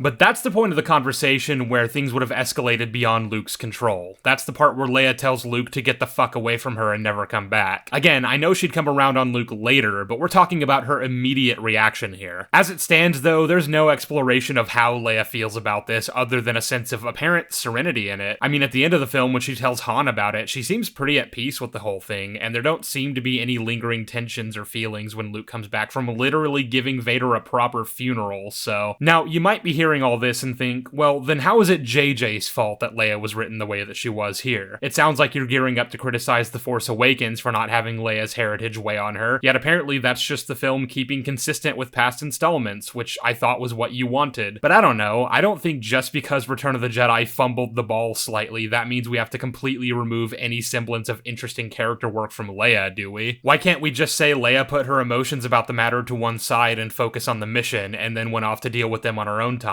That's actually pretty consistent as a character trait if you think about it. We never really see her mourning the loss of Alderaan in A New Hope. And in fact, we even see her comforting Luke after they escape the Death Star because they just lost Ben Kenobi. If I'd been around when this movie was being made and George asked for my input, I'd have probably said we should add a scene where Leia's in her cell after her planet gets destroyed, where she allows herself to break down and be vulnerable in the relative isolation her imprisonment affords her. But the main point here is that if you wanted to tell me that her reaction about Vader was her putting on a front to mask her true feelings, I think I could just about accept that, and it would free us up to develop her perspective more deeply in a future follow-up. So with all that being said, I'm obviously pretty disappointed to find her 30 years later and seemingly in the exact same place she was. Given that it's been decades since she found out Vader was her father, you could probably say that she's had time to adjust to that and maybe come to accept her place in the universe. But the first thing I would say to that is that that sort of thing isn't just something that ever really goes away. That's always going to be something that weighs on Leia, especially considering she has a personal and brutal history with the man. But the second thing here is that even if she managed to bury her negative emotions a long time ago, you'd really think all those feelings are going to get dredged back up the second her son turns to the dark side and starts actively trying to mimic Darth Vader. I know a lot of development should have theoretically happened off-screen between these trilogies, so I actually would defend the fact that Leia isn't a Jedi by this point if that was tied into her Vader trauma. It's all fine and good for Luke to take that path if he so chooses, and she's known him long enough to trust that he's a good person, but allowing that for herself might have been a bit more difficult. Knowing that she has that power and the capacity to wield it the same way Vader did might just have been too much for her, especially given her own dark tendencies that we catch glimpses of in the original films, which is something I want to circle back to in just a minute. But in that same vein, you'd almost expect the same reservations to have been had in allowing Ben to train, right? Luke can make as many promises as he likes about how he'll train him right and instill Jedi values within him, and again, I'm happy to accept that she trusts Luke with that power, but seeing her own offspring taking up the lightsaber is presumably something that would have been quite difficult for her. I can see her eventually conceding after some convincing from Luke and Han, but that's also with the understanding that she'd want to be monitoring the situation very closely, and if she sees anything even remotely amiss, she's pulling him out of there. The idea that Ben was able to be corrupted so deeply by this mysterious dark side figure without her or Luke noticing is preposterous, and speaks to a level of parental negligence that's just deeply out of character for both of them. And I said earlier that if anything, what would make more sense as a dynamic between her and Han at this point would be if he was the one leading the resistance and trying to find Luke and Kylo, while she continued to do her work in the Senate and essentially just ignore the problem. Because I think if we're being realistic about Leia's trauma, the whole "there's too much Vader in him" element, and really the fact that there's too much Vader in her, is gonna make her unwilling to confront her son. To look at someone trying so desperately to emulate one of the most evil people in history, who's actively hurting and killing people in an attempt to finish what Vader started, in large part because of her own failure as a mother. I think the most natural arc to send her on in this trilogy is one where she does bring herself to face Kylo, and maybe where Han and Luke failed, she might succeed. I know this is obviously skipping ahead a bit, but Episode 9 does include a redemption arc for Ben that's spurred on by the death of his mother. It's extremely undercooked and half-assed, and nothing about it makes any sense, in part because of just shitty writing, but also because, of course, Carrie Fisher passed in 2016, and Rian Johnson decided not to kill her off in The Last Jedi, so JJ made the decision to keep her in the film, and used what little archival footage they had available from this movie's deleted scenes. Never underestimate a droid.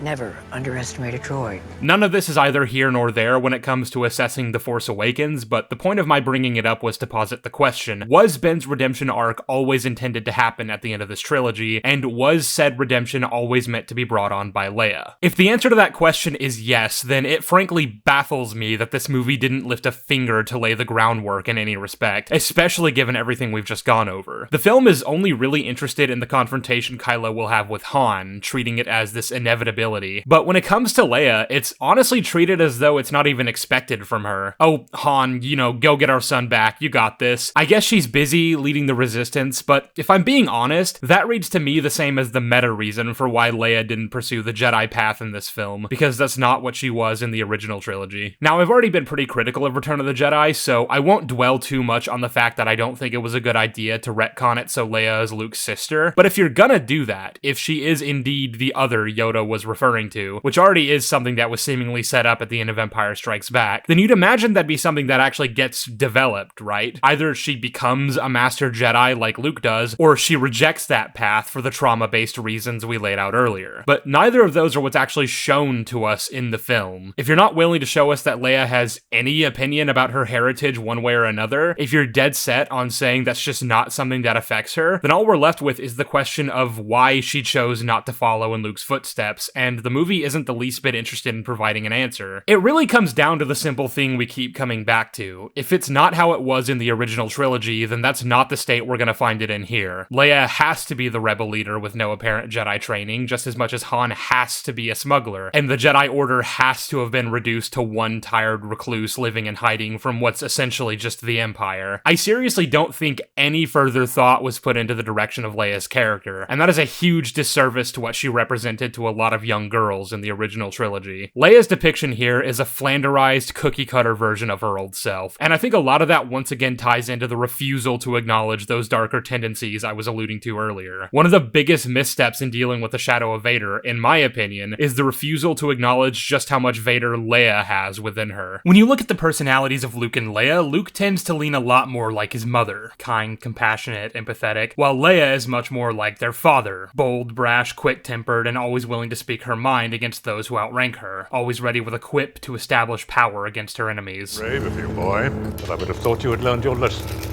I am a slow learner. I should have expected to find you holding Vader's leash. I recognized your foul stench when I was brought on board. General Grievous. You're shorter than I expected. Aren't you a little short for a stormtrooper? This isn't to say Leia doesn't inherit any of Padme's good-natured traits. She obviously cares deeply about other people and shows compassion wherever she can, just as Luke exhibits many of Anakin's traits, and an essential part of his arc is that he's slowly following in his father's footsteps, which could lead him down the same dark road. There's nuance to this sort of thing, and Luke and Leia are a blend of both their parents. But that Luke has more of Padme in him than Anakin is what ultimately saved him from repeating his father's mistakes, and what caused Vader to turn against Palpatine in the end. And that Leia has more Anakin in her than Padme naturally means she has a streak of ruthlessness when it comes to taking out her enemies. Leia's the type of person who sees a chaotic galaxy at war and wants to mend that by bringing down the source of the problem, the Empire. Vader's motivations in the OT are actually very similar. He's just misdiagnosed the problem to be the rebellion, and wants to crush it by any means necessary. There are all these similarities between them, but what makes Leia the good guy is two major factors. The first of which is, of course, the fact that she happens to be fighting on the objectively more moral side of the war, and isn't in a position of power the way Vader is. And the second is that, unlike Vader, by the time we meet him in A New Hope, Leia hasn't lost her way. She's still a good person despite her darker aspects, but that's easily something that can be developed in the wake of her realizing just where her similarities to Vader really come from. And I'm not suggesting making her full-on evil or anything, but having it be that she maybe falls from grace a bit would be a much more interesting direction for her character than this. Think about it. Earlier we talked about all the potential avenues for creating a conflict in this trilogy based on a natural progression of the world building, having it be that the Imperial Remnant took longer to quell, and during that time, other factions and syndicates rose up to establish their hold on some of the Outer Rim territories. So what if the New Republic is still trying to establish a presence on the outskirts of the galaxy, and what if this new villainous faction, or someone like the Hutts, are giving them trouble? What if Leia has spent the better part of 3 decades trying to put the galaxy back together after finally toppling the Empire, and what if her efforts being continually stalled and frustrated have caused her to resort to more and more ruthless measures? Measures that Luke would probably object to, and maybe it could cause tension between them and, on a larger scale, a schism between the Republic and Luke's Jedi Order. And all the while, a young Ben Solo was watching all of this happen and forming his own conclusions, with some subtle influencing from Snoke to help him along the way. I think this could also help better define a lot of Kylo's motivations in this film, because, as it is, I don't really think it's clear what he's trying to do here. I keep referring back to this line. And I will finish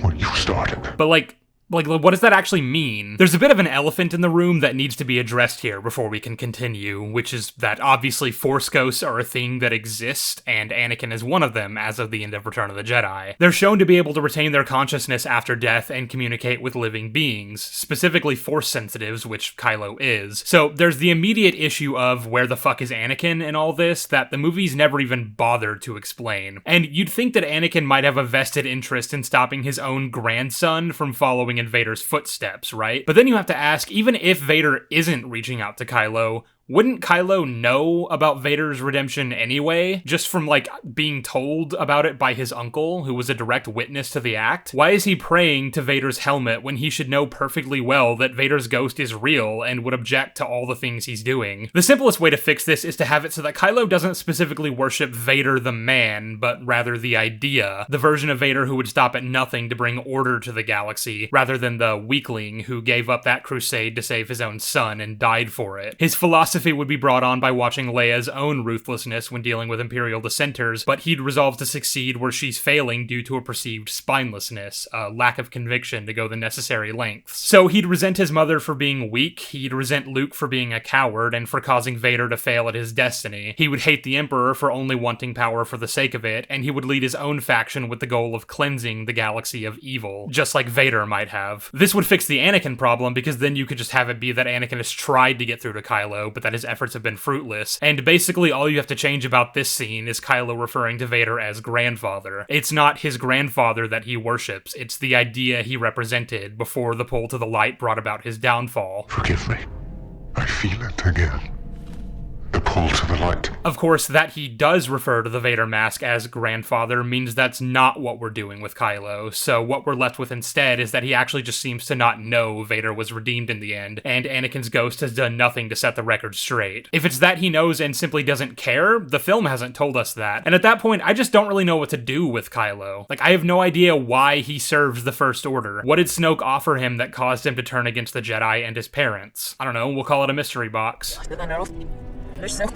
Really, what Kylo's obsession with Vader comes across as to me is a meta-exploration of the idea that Vader is obviously a very iconic villain, both in-universe and in our own world. And JJ seems to have had it in mind that because Kylo was always going to be walking in the shadow of Vader, they might as well embrace that and turn him into an actual in-text knockoff. The character of Kylo Ren was one of the most challenging. He sort of embodied what this movie was. It was a new story, a new personality, created from the DNA of what had come before. But because he was the villain, it meant he was in the shadow of Darth Vader. So we embraced Vader. We made our bad guy aware of Vader as he would be living in a post-Vader time. He basically felt it was impossible to do a dark side villain again without him inevitably being compared to Darth Vader by the audience, so it seemed like he leaned into that all the way by having Kylo himself doing the same thing. You're afraid that you will never be as strong as Darth Vader.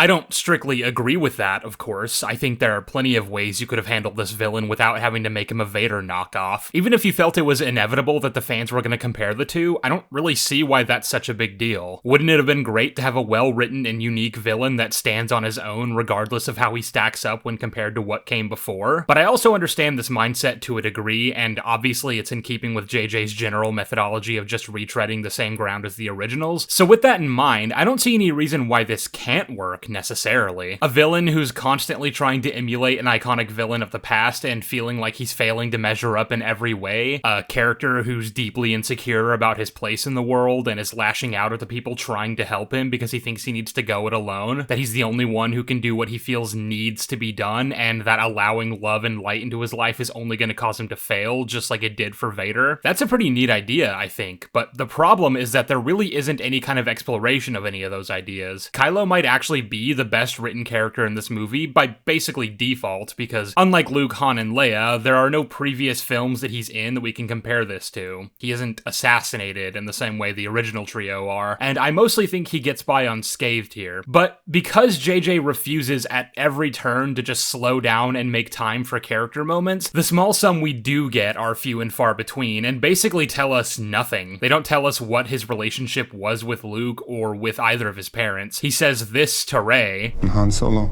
you feel like he's the father you never had.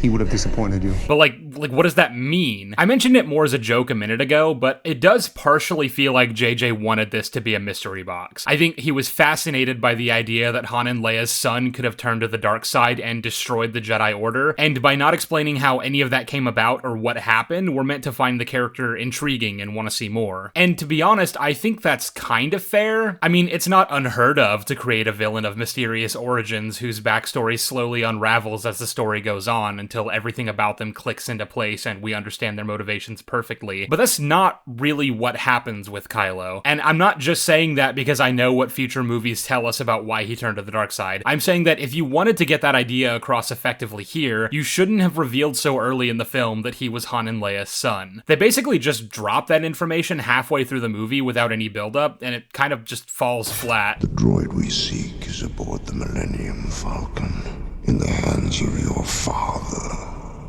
Han Solo. Why here? Why did this have to happen here, in some random scene with Snoke? In The Empire Strikes Back, Vader and Palpatine have a conversation about Luke Skywalker and the threat he poses to the Empire. And yes, I'm showing footage of the special edition version right now because A, it's better and you can all fight me on that, and B, the original version doesn't fit the context of the comparison I'm about to make, which is that Palpatine says this line: I have no doubt this boy is the offspring of Anakin Skywalker. How is that possible? Both of them dance around saying, Vader, he's your son, because obviously that gives away the big reveal, but I also think it works in context since everything about Vader's identity revolves around rejecting the person he used to be, treating it like Anakin was a completely different person. I've accepted the truth that you were once Anakin Skywalker, my father. That name no longer has any meaning for me. And I think along these same lines, it wouldn't be inorganic for Snoke and Kylo to refer to Ben Solo in the same way. And in fact, that's kind of something this movie does anyway. Your son, he's gone. He was weak and foolish like his father. so I destroyed him. If you just changed the scene to have Snoke say, "in the hands of Han Solo," and maybe altered some of the dialogue to make it less obvious that Han means something to Kylo, while still dropping hints here and there, that would be a lot more effective. There are a lot of scenes that hint to them having a relationship in pretty unsubtle ways. The dialogue in the scene at the beginning with Tekka is actually hard to listen to. It's prequel tier levels of clunky. I'll show you the dark side. You may try, but you cannot deny the truth. That is your family.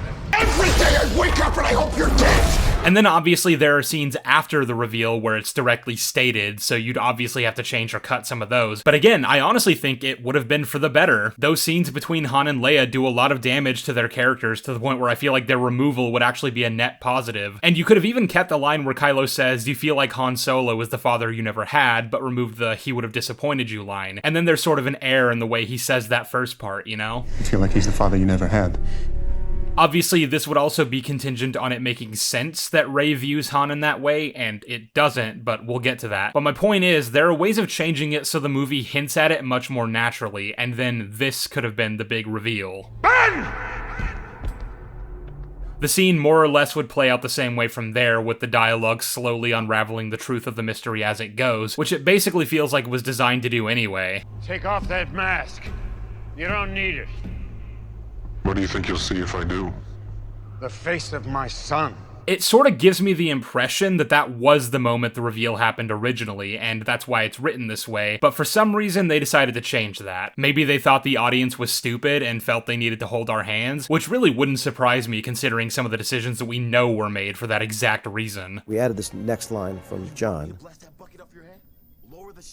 just to remind the audience what he's asking Phasma to do. But it's just weird, because for a man obsessed with making everything a mystery box, he had the perfect opportunity right here and just didn't take it. But anyway, so far we've gone over a lot of the world building, some of the meta reasons behind why things are the way they are in this movie, and discussed the character work for Luke, Han, Leia, and Kylo in about as much depth as I really care to. In part 2 of this assessment, I'm gonna expand on some of those world building points and go over the plot. But before we can close out this video, there's 2 more characters that need to be discussed. And I'm lumping them together here because a lot of the problems with the way they're handled overlap, and there's a lot to talk about. So without wasting any more time, I'm of course talking about the 2 main protagonists, Rey and Finn. I'm gonna take Finn first because he was introduced earlier in the film. Our very first impression is a pretty interesting one as far as on-screen Star Wars goes. In the midst of this opening battle, we suddenly find ourselves following a stormtrooper, frantically looking around and panting, unsure of what to do, and knowing only that he wants to be anywhere but here. He just watched his fellow soldier die, and the film rather unsubtly visualizes the way this affects him by marking his helmet in blood. Shortly after this, when he and the rest of his team are ordered to fire upon innocent civilians, he's the only one who disobeys. Clearly something is different about him, and it's something his superiors instantly take note of. FN-2187, submit your blaster for inspection.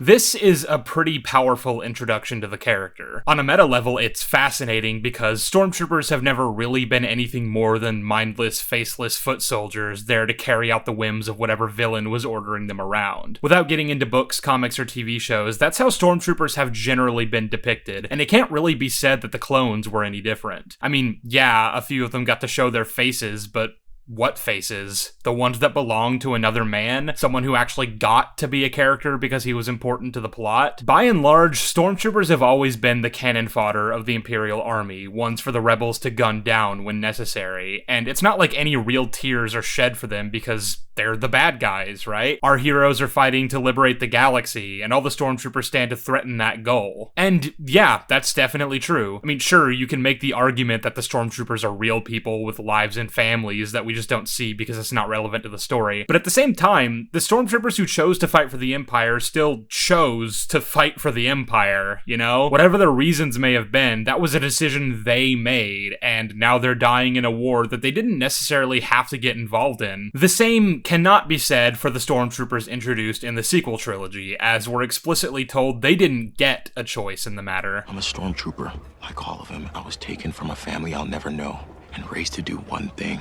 My men are exceptionally trained, programmed from birth. And this makes it a little more complicated because, I mean, yeah, that's really tragic, but we still obviously have to fight the First Order if we want to maintain peace, right? We can't just let them wage war at us unopposed just because they have an army of hostages who mostly won't think twice about killing us. So there's a whole discussion to be had there. And you'd think for a character like Finn, it would be a discussion that defines his character. It'd be a factor in every decision he makes throughout this trilogy, whether that's choosing to fight for the Resistance, choosing to become a Jedi, choosing to be with Rey. It was literally the first thing that was shown to matter to Finn, and matter to him deeply. So you'd expect that to be the thematic point of his character.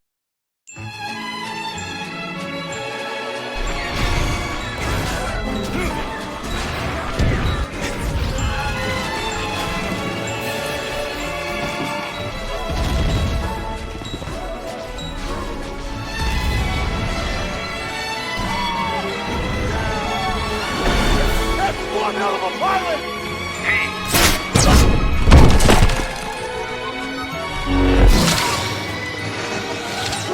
Like I said, it's not really like you have a choice in the matter when it comes to killing stormtroopers, even ones who are objectively victims of the First Order. But, you know, Finn, you could at least care a little that you're doing it. The problem is, this film wants to have its cake and eat it too. JJ wants this to be a fun Star Wars romp where we shoot the bad guys and fly away on the Falcon, but when you take the mindless drones that were stormtroopers and turn them into people who did not choose this existence, you can't just jokingly throw them down a chasm, Wilhelm scream in tow, and expect that to sit right. Especially if the secondary protagonist of this film is meant to have a backstory with any weight. This was a moment of the best friend getting their revenge. You just want to see these stormtroopers paying the price for what they've done. What they've done? Now, we're not given any specific reason why Finn was prompted to go against the grain at the beginning of the film. We know that his brainwashing was extensive and rigorous, but apparently something went wrong that set him apart from the rest of the stormtroopers. Or at least the rest of the stormtroopers that we see in just this movie, but we'll get to that in, say, 4 years. Maybe it was that Finn has the Force, which is strongly implied to be the case, and somehow that was able to jolt him awake enough to realize that what he was doing was wrong. It's worth asking this question because obviously part of what caused Finn to decide not to partake in the massacre was that it would be morally wrong to do so, a sentiment apparently not shared by the other troopers. And I guess that raises the question,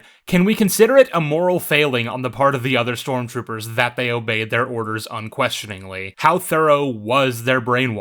The line is somewhat blurry because the exact nature of Finn's upbringing isn't fully defined, but I'd argue that whether or not the stormtroopers have autonomy over their actions is a necessary thing to establish. If you want me to cheer along with the rest of the characters when the stormtroopers die, I'm gonna need to know that they could have just as easily broken away from the First Order and chose to commit those atrocities in their name anyway. And I'm not saying you can't go in that direction, but it is gonna cause me to ask why, then, is Finn apparently the only exception to this rule? Like, again, these aren't conscripted troopers. They're not regular people who signed up to the military like the ones we see in the OT. So if it's apparently easy enough to break through your conditioning that most, if not all, of the ones we see in the films could do it and are choosing not to, then why? Why would you choose to continue serving a regime that kidnapped you from your home and enslaved you to a cause you didn't pick? I understand propaganda is a powerful thing, and there'd probably be a lot of stormtroopers who stay because they've been brainwashed into fanatically assuming the First Order are morally righteous. Some might even choose to stay because they simply know no other way, or because they fear the prospect of desertion and the punishment that might incite. There's a lot of things you can do here, but the film explores none of this. The thing about propaganda, though, is that it's not something you can just break free from with the Force. The Force isn't just some magical power that allows you to see through manipulation. Otherwise, no Force-sensitive characters would ever be manipulated, and we know that's not true. No, Finn breaks free from his brainwashing for nebulous reasons, and doesn't seem to harbor any beliefs that might have been instilled in him from a young age by the First Order that he'd need to later question. Like, he instantly refers to Han as a war hero. Han Solo, the rebellion general? No, the smuggler. Wasn't he a war hero? Despite the fact that the only way he'd know anything about Han's rebel exploits would be through whatever the First Order told him, and I don't imagine they'd have very nice things to say about the man. Even just a little moment like him having to catch himself referring to Han as a terrorist and correcting himself would really go a long way. And this is really basic stuff. You don't even need to have been brainwashed particularly hard or put through any rigorous conditioning for you to simply buy into things that you were raised to believe by people you no longer agree with as a grown-up. Having Having come from a religious background, I myself had to unlearn a lot of things I understood to be true about the world based on a Christian understanding of Earth's history, things that conflict with what's actually shown to be evidently true. I'm not saying I had some traumatic upbringing where I was taught nothing but lies, but that's exactly it. Certain people will instill beliefs or values into you as you grow up, and even after you've broken off from that way of thinking, you often find there are still many things you realize you never reevaluated properly and just carried on believing. All that is to say, if Finn was raised to believe in the First Order's goal of taking over the galaxy by any means necessary, I'm happy for him to start questioning the big stuff. I'm happy for him to see a group of cowering, terrified civilians and decide, no, actually, this is wrong. But that he seems to have completely abandoned any and all beliefs he would have grown up understanding to be true implies one of two things. It's either that the conditioning these stormtroopers undergo just isn't very good, which calls a lot of things into question that we've already been over, and is generally depicted as not the case by the film. Or, more simply, JJ wanted to play with the concept that he had no intention of going into any meaningful depth on, and it's caused a lot of narrative issues. It's made it so that we're left wondering just how conscious and in control of their own actions these stormtroopers actually are, and more importantly, it's made Finn into a muddled, inconsistent character. Because really, it goes beyond just the fact that he doesn't seem to care when his brothers get killed, doesn't mourn for them even as the rest of our heroes cheer at whatever victory was achieved by the loss of so many lives. It's that once he's free from the First Order, he's just kind of a normal person. He's a little socially awkward, I guess, if you could really even call it that, but honestly, he's basically just a regular, well-adjusted guy trying to get away from it all, and you'd expect someone with his past to be a lot more traumatized and emotionally stunted. You'd imagine he'd have a lot more trouble fitting in with the rest of the world, and that he might even be drawn to Rey precisely because he thinks she values isolation, which is all he wants. And actually, that makes for a good segue to talk about Rey. I promise there's a lot more to say about Finn, I'm not done with him yet, but to fully realize those points, we need to shift focus for a second and get into her. So, like Finn, Rey actually has a pretty good introduction. It's not quite as impactful as his, but it's a very nice, wordless trek through her day that gets a lot of very important information across about her character, and it does so rather efficiently. It tells us that she's a deeply lonely person who spent many years stranded in a place she didn't choose, waiting for her life to begin. Despite what I said a second ago, she actually doesn't value isolation. She wants desperately to leave this place and go on adventures, to be part of something exciting, but she can't bring herself to leave because of a misguided refusal to accept that the parents who abandoned her there are never coming back. I really like this moment specifically, where she's cleaning off this part she scavenged, and she looks across from herself to see an old lady doing the same task, and the realization gnaws at her that that's gonna be her one day if she doesn't get up and leave this place. In the back of her mind, she knows, and has known for a while, that her parents are gone forever, and all she's doing by staying is wasting her own time. This entire introductory sequence to her character is really quite good, and accentuated by the unveiling of her very own theme that, in classic John Williams fashion, harkens back to a lot of past motifs in a way that ties the old and the new together beautifully. I really can't express enough how good this is. And while we're praising things about her character work, here's another one. In the scene right after she meets Finn and they're spotted by a couple of stormtroopers, Finn grabs her hand to pull her away from the danger, much to Rey's protests. She doesn't know this guy, and she certainly doesn't believe that she needs help from anyone. Trust doesn't come easily to her. And he does this not once but twice, which earns yet another vocal protest. Stop taking my hand! Then, as they're running, they're fired upon by a TIE fighter and it knocks them right off their feet. Should have killed them, really, but we're being nice to the movie for the time being, so we'll skate past that. Rey is the first to recover from the nasty blast, and she finds Finn lying in the dirt. And as he comes to, the first thing he asks is this. Are you okay?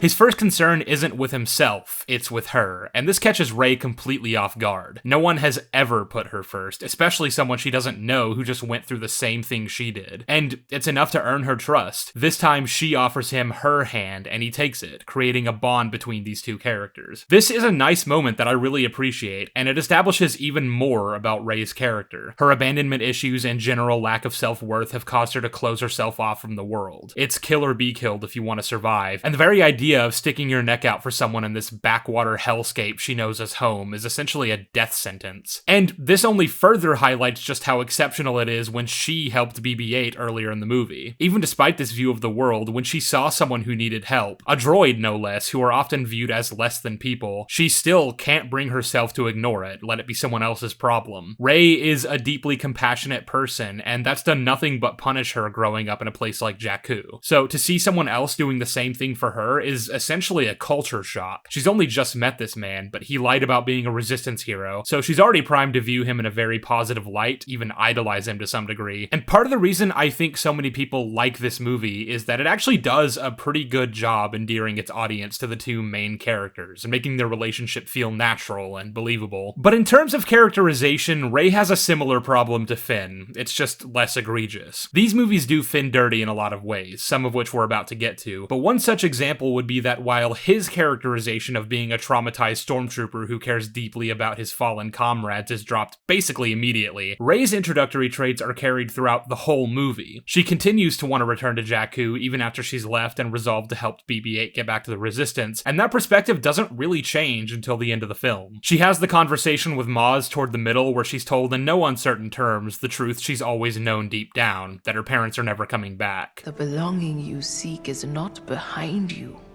it is ahead. Maz tells her that she's only hurting herself by clinging on to the past and implores her to heed the call of the lightsaber, to move forward. Rey, of course, rejects the call, runs off into the woods for some reason, gets captured by Kylo, and then as she's escaping the base, she bumps into Finn, Han, and Chewie, who've come to rescue her. We came back for you.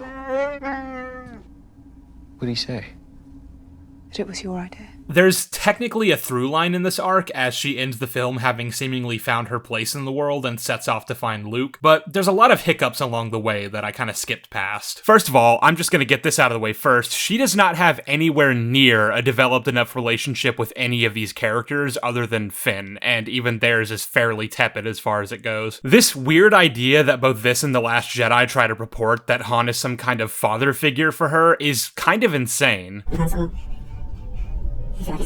I get that Rey has been desperately seeking parental guidance ever since she stopped receiving it when she was a child, but that culminated in her insistently waiting for the parents who abandoned her to come back, not just for any guy old enough to be her father to show up and fill that role for her. Even in a better movie where the relationship between these two characters was really strong, there'd still be an aspect of her feeling like she's abandoning her real parents by attaching herself to Han, and there'd be a whole arc about that, which is entirely missing here. But also, the movie just doesn't take the time to develop any relationship between them, really. When they meet, they immediately have to deal with a bunch of pirates, then they head toward Maz's castle, wherein we finally get a couple of scenes between them that could be considered bonding, one of which is when she bypasses the compressor, which apparently impresses Han, and the second is him giving her a gun and offering her a job. It strikes me, by the way, that they're so unfamiliar with one another at this point that this is literally the scene where he learns Rey's name. You got a name? Rey. Rey. There really isn't much here, and they don't have any one-on-one time together after this for the rest of the film. So when she reacts like this to his death, it just rings hollow. The obvious comparison here would be the relationship between Luke and Ben Kenobi in the original film. A lot of people who defend The Force Awakens like to say these two only knew each other for a brief time, yet Luke had the same reaction when Obi-Wan died. But first of all, it's not a matter of how long they knew each other in movie time, necessarily. Han and Rey only knew each other for the better part of an afternoon, but you can use that time effectively to develop strong dynamics between characters. It's not a matter of how much screen time they have together, it's about what you do with that time. The second point, however, that somewhat renders what we just talked about entirely moot anyway, is that Luke and Ben didn't meet in A New Hope like people like to claim. They already knew each other. Ben? Ben Kenobi? Boy, am I glad to see you. Tell me, young Luke, what brings you out this far? Now, the exact nature of their relationship prior to the events of the film isn't fully clear, but based on the dialogue between them and the fact that we know Ben was there specifically to watch over Luke and guide him on the path of becoming a Jedi, it seems safe enough to assume that the two have interacted many times previously, regardless of Owen's wishes. What if he's related to Ben?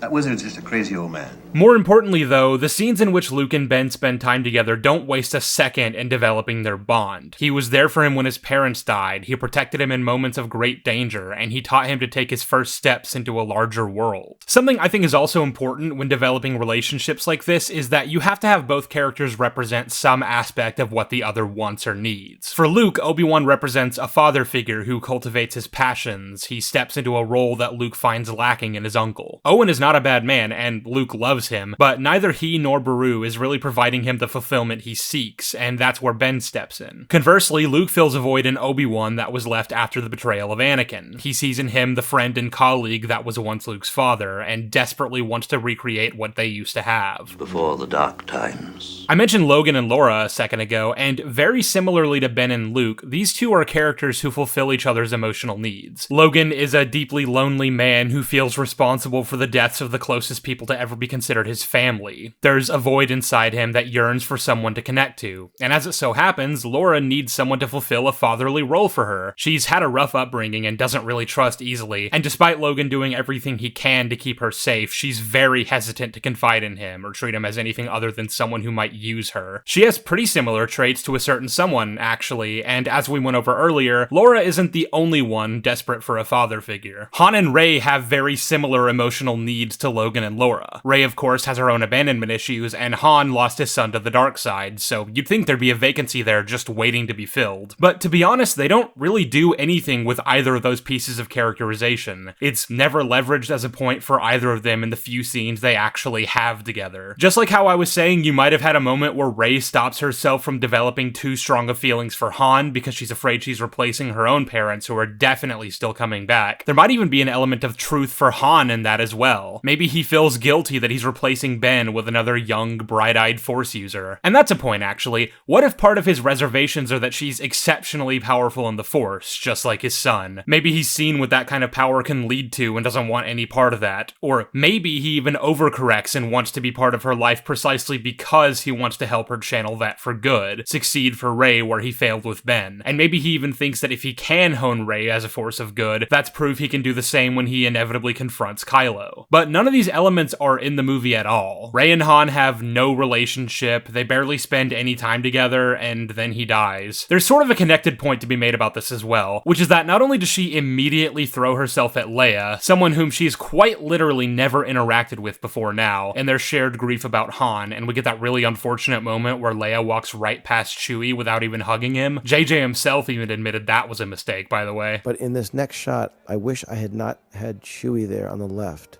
because you think it's going to be a reunion between the two of them. And it should be. They're old friends, and they've just lost someone that they both loved. So it's a bit of a distraction, frankly, which I regret. Not only does that happen, but the very next person she flings herself at to try to form a parental connection to is Luke. And that gets carried into The Last Jedi, but it's definitely an element this film was going for as well, because it's directly stated in the scene with Maz that he's the belonging she seeks who's ahead in her path. Whomever you're waiting for on Jakku, they're never coming back, but there's someone who still could. And it's kind of bizarre to me because, okay, I get that the hole left behind by parents who abandoned you is probably going to have a very specific shape. The void you're trying to fill there is probably going to be in finding someone else to look up to like a parent, but I honestly didn't read it as though that was a necessary conclusion for Rey's arc. Like, yeah, in a better written film, she might find a sense of belonging in Han as a father she never had. She might have that need met, but I think the only thing you really need to resolve that conflict for her is anyone at all who's unwilling to abandon her the moment things become too hard. Someone who will offer her his hand and who will make sure she's okay before having any concern for his own well-being.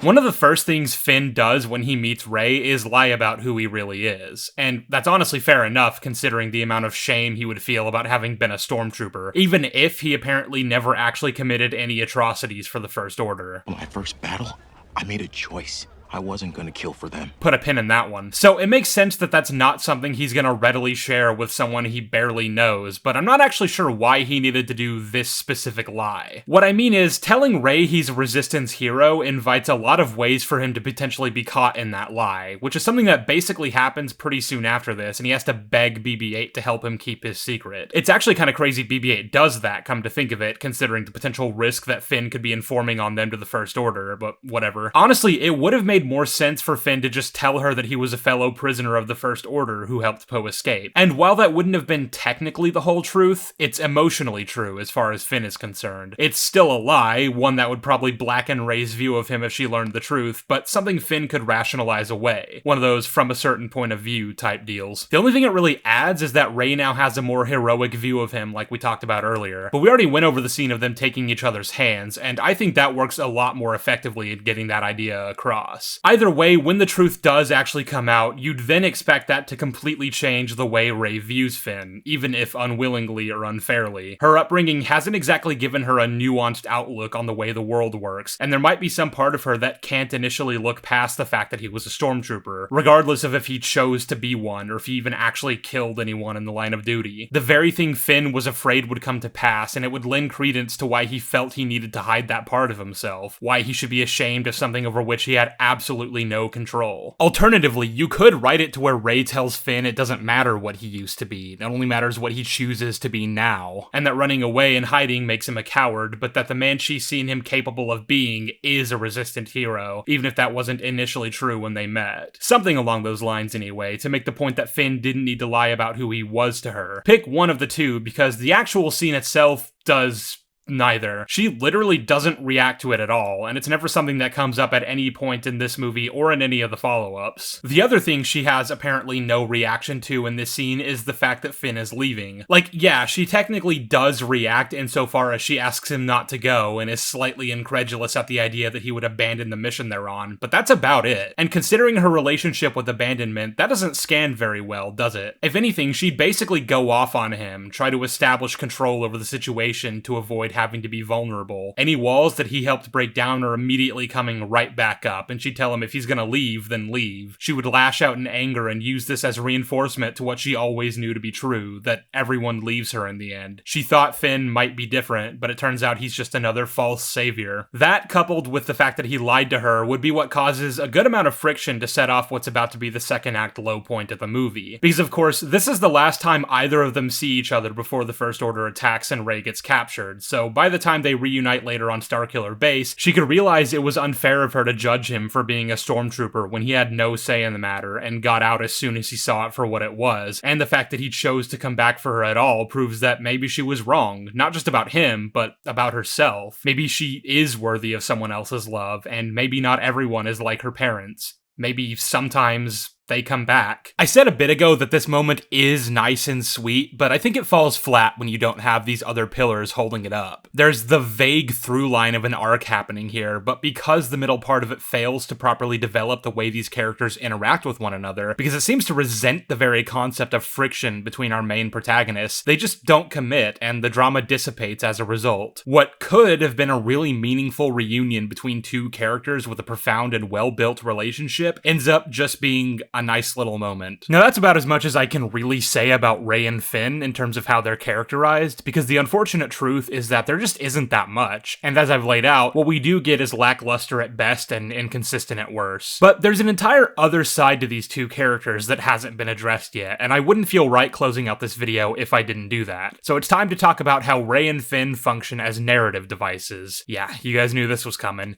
It's time to talk about Mary Sue's. You might find it interesting I'm lumping Finn into this, but we'll get into it. When it comes to discussions about Rey, it's sort of impossible to ignore the unfortunate culture war element to all this. For the last decade, Rey has been made an example of by a lot of right-wingers who don't particularly appreciate the apparent woke agenda being peddled by mainstream audiences, and feel that a lot of the things she exhibits in these movies speak to the idea that there's some feminist ideology pushing the franchise in a particular direction. And Rey's hardly really the only one who's earned fanboy ire for this exact reason. Obviously, Captain Marvel exists, and the usual suspects loved going after her for years after her first movie came out because of some things Brie Larson said one time about A Wrinkle in Time. I do not need a 40-year-old white dude to tell me what didn't work for him about A Wrinkle in Time.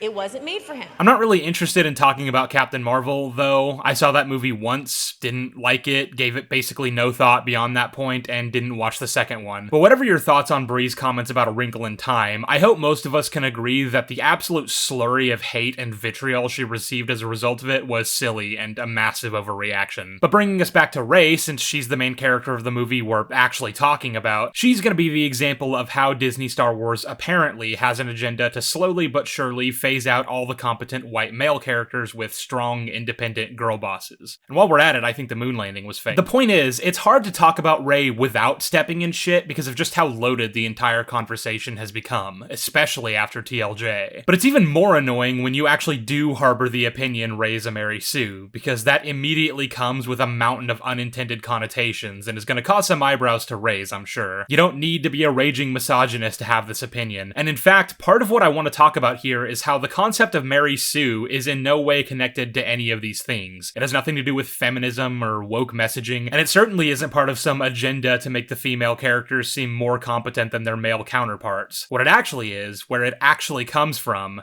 is Star Trek fanfiction. A Trekkie's Tale is a satirical fanfic written by Paula Smith in 1973 and published in Menagerie magazine. It was intended to make fun of writers who create self-inserts and position themselves above the story, and it's manifested in the main character of the fic, Mary Sue. Mary Sue is a 15-and-a-half-year-old girl who's already been appointed to lieutenant on the USS Enterprise and is immediately beloved by all the main characters from Star Trek the original series. Captain Kirk asks her to come to bed with him, bit of a weird thing to do given her age, Jimmy, but I suppose that adds to the absurd nature of the request in that it's completely out of character for him to do. And when she rejects his advances because she's not that kind of girl, Kirk responds, "You're right, and I respect you for it. Here, take over the ship for a minute while I go get some coffee for us." She's then confronted by Spock about sitting in the command seat, and she says the captain told her to do so, to which Spock replies, "Flawlessly logical. I admire your mind."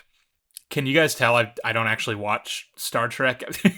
And so on and so forth until the end of the fic. You get the basic idea. It's not a very long fic, and if you've never read it before and would like to, I'll just put it up on screen here and you can pause it. But as I said, its main intent is to satirize those who would insert themselves as the main character of a story set in a previously established franchise and position their OC as the center of the universe. Hey, what's this footage of Ahsoka Tano doing here? Everyone instantly adores them. They're unfalteringly capable of whatever they set out to do, and whatever problems they do find themselves in are ones they can pretty easily slip out of. Mary Sue and co. get captured by something called green androids, and without skipping a beat, she's found some resource at her disposal that allows her to set them all free and get back to the Enterprise. The same way Rey finds herself imprisoned by Kylo Ren, and is not only impervious to his mind-reading advances, even when a trained military operative with a lot more experience resisting torture methods couldn't, and to the point where she actually turns it back on him, but she also manages to flawlessly pull off a Jedi mind trick on her first attempt and get free from her cell. Rey exhibits a lot of Mary Sue traits, but as I've just laid out, the concept of a Mary Sue, as it was originally intended, was written to parodize self-insert wish fulfillment writing. It had nothing to do with feminism at all, and in fact, that Mary Sue is a woman is really only relevant to the fic because the vast majority of fanfic writers were and are women. So what's actually happened here is two things came together and created something entirely new. You had a media trope that's existed since the 70s satirizing a specific type of thing, and combined it with the modern culture war nonsense of right-wing dude bros getting mad that more and more movie studios are making women the main characters in their movies. And because Rey exhibits effectively every trait of the Mary Sue, that's been conflated with all sorts of connotations linking the very concept of one to the idea of some nebulous feminist agenda. And on the other end of the spectrum, if you're someone who doesn't look at women and minorities being more prominently featured as a bad thing, if, you know, you're a normal, sane individual, you now probably have it in your mind that to even humor over the idea of a Mary Sue being a real thing that exists would equate to buying into right-wing rhetoric, so naturally you want to steer clear of that. And that puts me in a bit of an awkward position, because I like to prove that Rey is the quintessential example of a Mary Sue, and I already dread what the comment section is going to look like as a result of that. I hope laying it out this way will have eliminated some of the inevitable backlash, but I've been doing this long enough to know it doesn't matter what you say or how well you say it, someone's going to come along, misinterpret your words, and get mad at you for something you didn't even say. Am I being a bit bitter?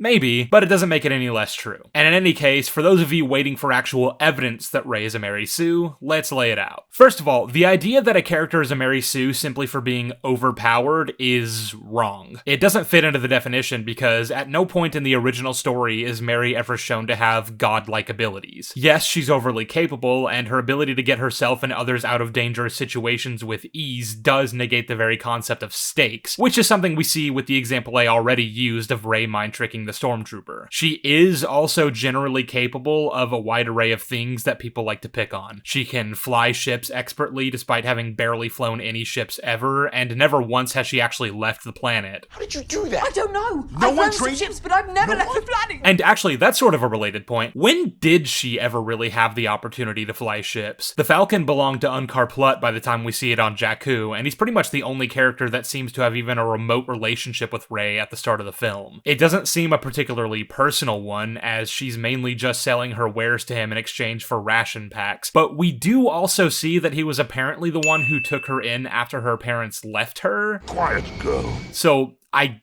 guess he raised her, but has no real affection for her. That basically has to be it, because Rey makes mention of having protested to certain modifications Plutt made to the Falcon when Han points them out. Some moof milker put a compressor on the ignition line. Unkar Plutt did. I thought it was a mistake too. Puts too much stress on the hyperdrive. I guess during her childhood, they were close enough that he let her fly some of his ships. That doesn't really seem in character, and I'd only really be able to buy that if it was somehow beneficial to him business-wise, but I think that's pretty weak. But whatever, I guess she has some rudimentary piloting skills. Still not enough that I can believe her evading highly trained TIE fighters while flying through narrow chasms inside a collapsed Star Destroyer makes sense, though. That's fucking ridiculous. There are other skills Rey has, but some of the ones I see people complain about I actually think are fine. Like, yeah, I can believe she's generally tech savvy when it comes to ship mechanics. Not only does she scavenge them for a living, but apparently Unkar Plutt took her on all sorts of joy rides back when he was a loving father, so I guess he taught her everything he knows. It's a bit weak, but I'm giving the movie what I can here. And on that note, I think I'm also gonna wave away that she's able to communicate with droids.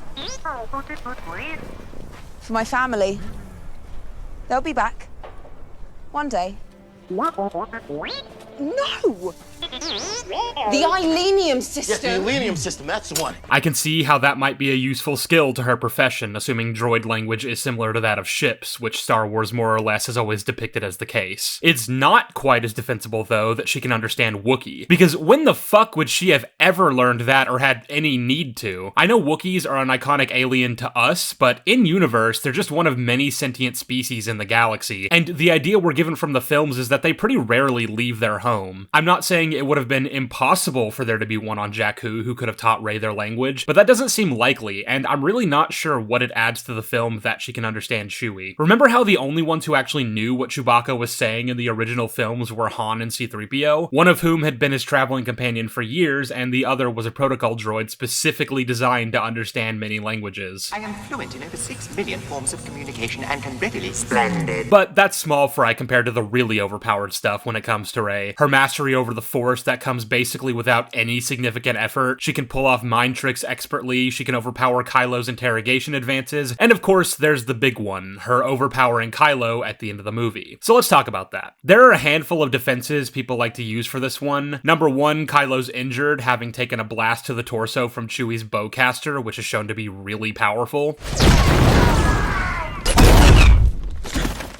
The fact that he tanked that at all and didn't even get knocked off his feet is a testament in and of itself to how powerful he is, really. He also has a secondary injury from his fight with Finn, but that one is just unambiguously a flaw. Like, I'm sorry, Finn, I love you, there's no way you're landing that hit, and the fact that Finn wasn't eviscerated in the first 15 seconds of that fight is a fucking laugh. But as for the first injury, Yes, that's a pretty bad wound, but here's the thing about the dark side. Pain temporarily makes you more powerful, not less. It's not sustainable in the long term, but it's the quick and easy path, and for our purposes here, it's enough to make a huge difference. Is the dark side stronger? No. But busier, more seductive. That's why we see him pounding on the wound during the fight. It's an intentional strategy on his part to channel his rage into raw power, making him arguably more powerful and dangerous a foe than he would have otherwise been. And he already would have been, don't get me wrong. Are we forgetting that this is the grandson of the Chosen One and the personal trainee of one of the most powerful and gifted Jedi to ever live? Are we forgetting just how overpowered Kylo has been shown to be throughout this movie? Which brings me to defense number 2. Kylo isn't trying to kill Rey because Snoke ordered him to bring her back alive, and that's supposed to give Rey an advantage here. But not really, because if his goal is just to capture Rey, he can do so pretty easily, as has literally been shown multiple times in this movie.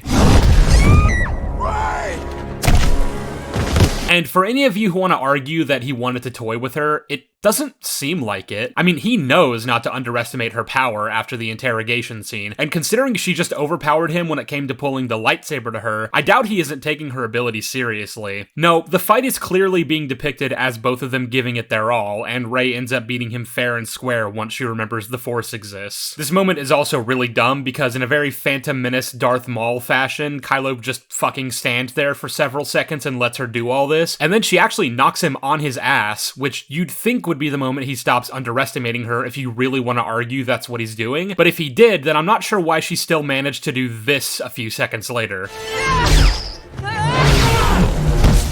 But also, even if I were buying that defense, you'd think Kylo might feel a sense of urgency in wanting to wrap this fight up quickly, considering the entire planet is being broken apart around them. No, that whole defense just doesn't work, I'm sorry. And the third and final defense I want to go over is the one about how Rey has previous experience in melee combat. Therefore, she should be able to hold her own against a powerful darkside user trained by Luke fucking Skywalker. But first of all, obviously there's a huge difference between a staff and a sword when it comes to close-range combat, especially when said sword is a 25,000 degree beam of pure, concentrated plasma. That's the sort of thing that takes time and training to get used to handling properly, and Rey has had neither. But again, I really can't stress enough that Kylo Ren was trained in lightsaber combat by Luke fucking Skywalker. Rey got into a fight with 2 random thugs and barely held her own, but now I'm supposed to accept that one of the most powerful and skilled swordsmen in history isn't a match for her because she believes in herself? Got it, thanks. I could not hold my own against him. In the film, I hold it. Yeah.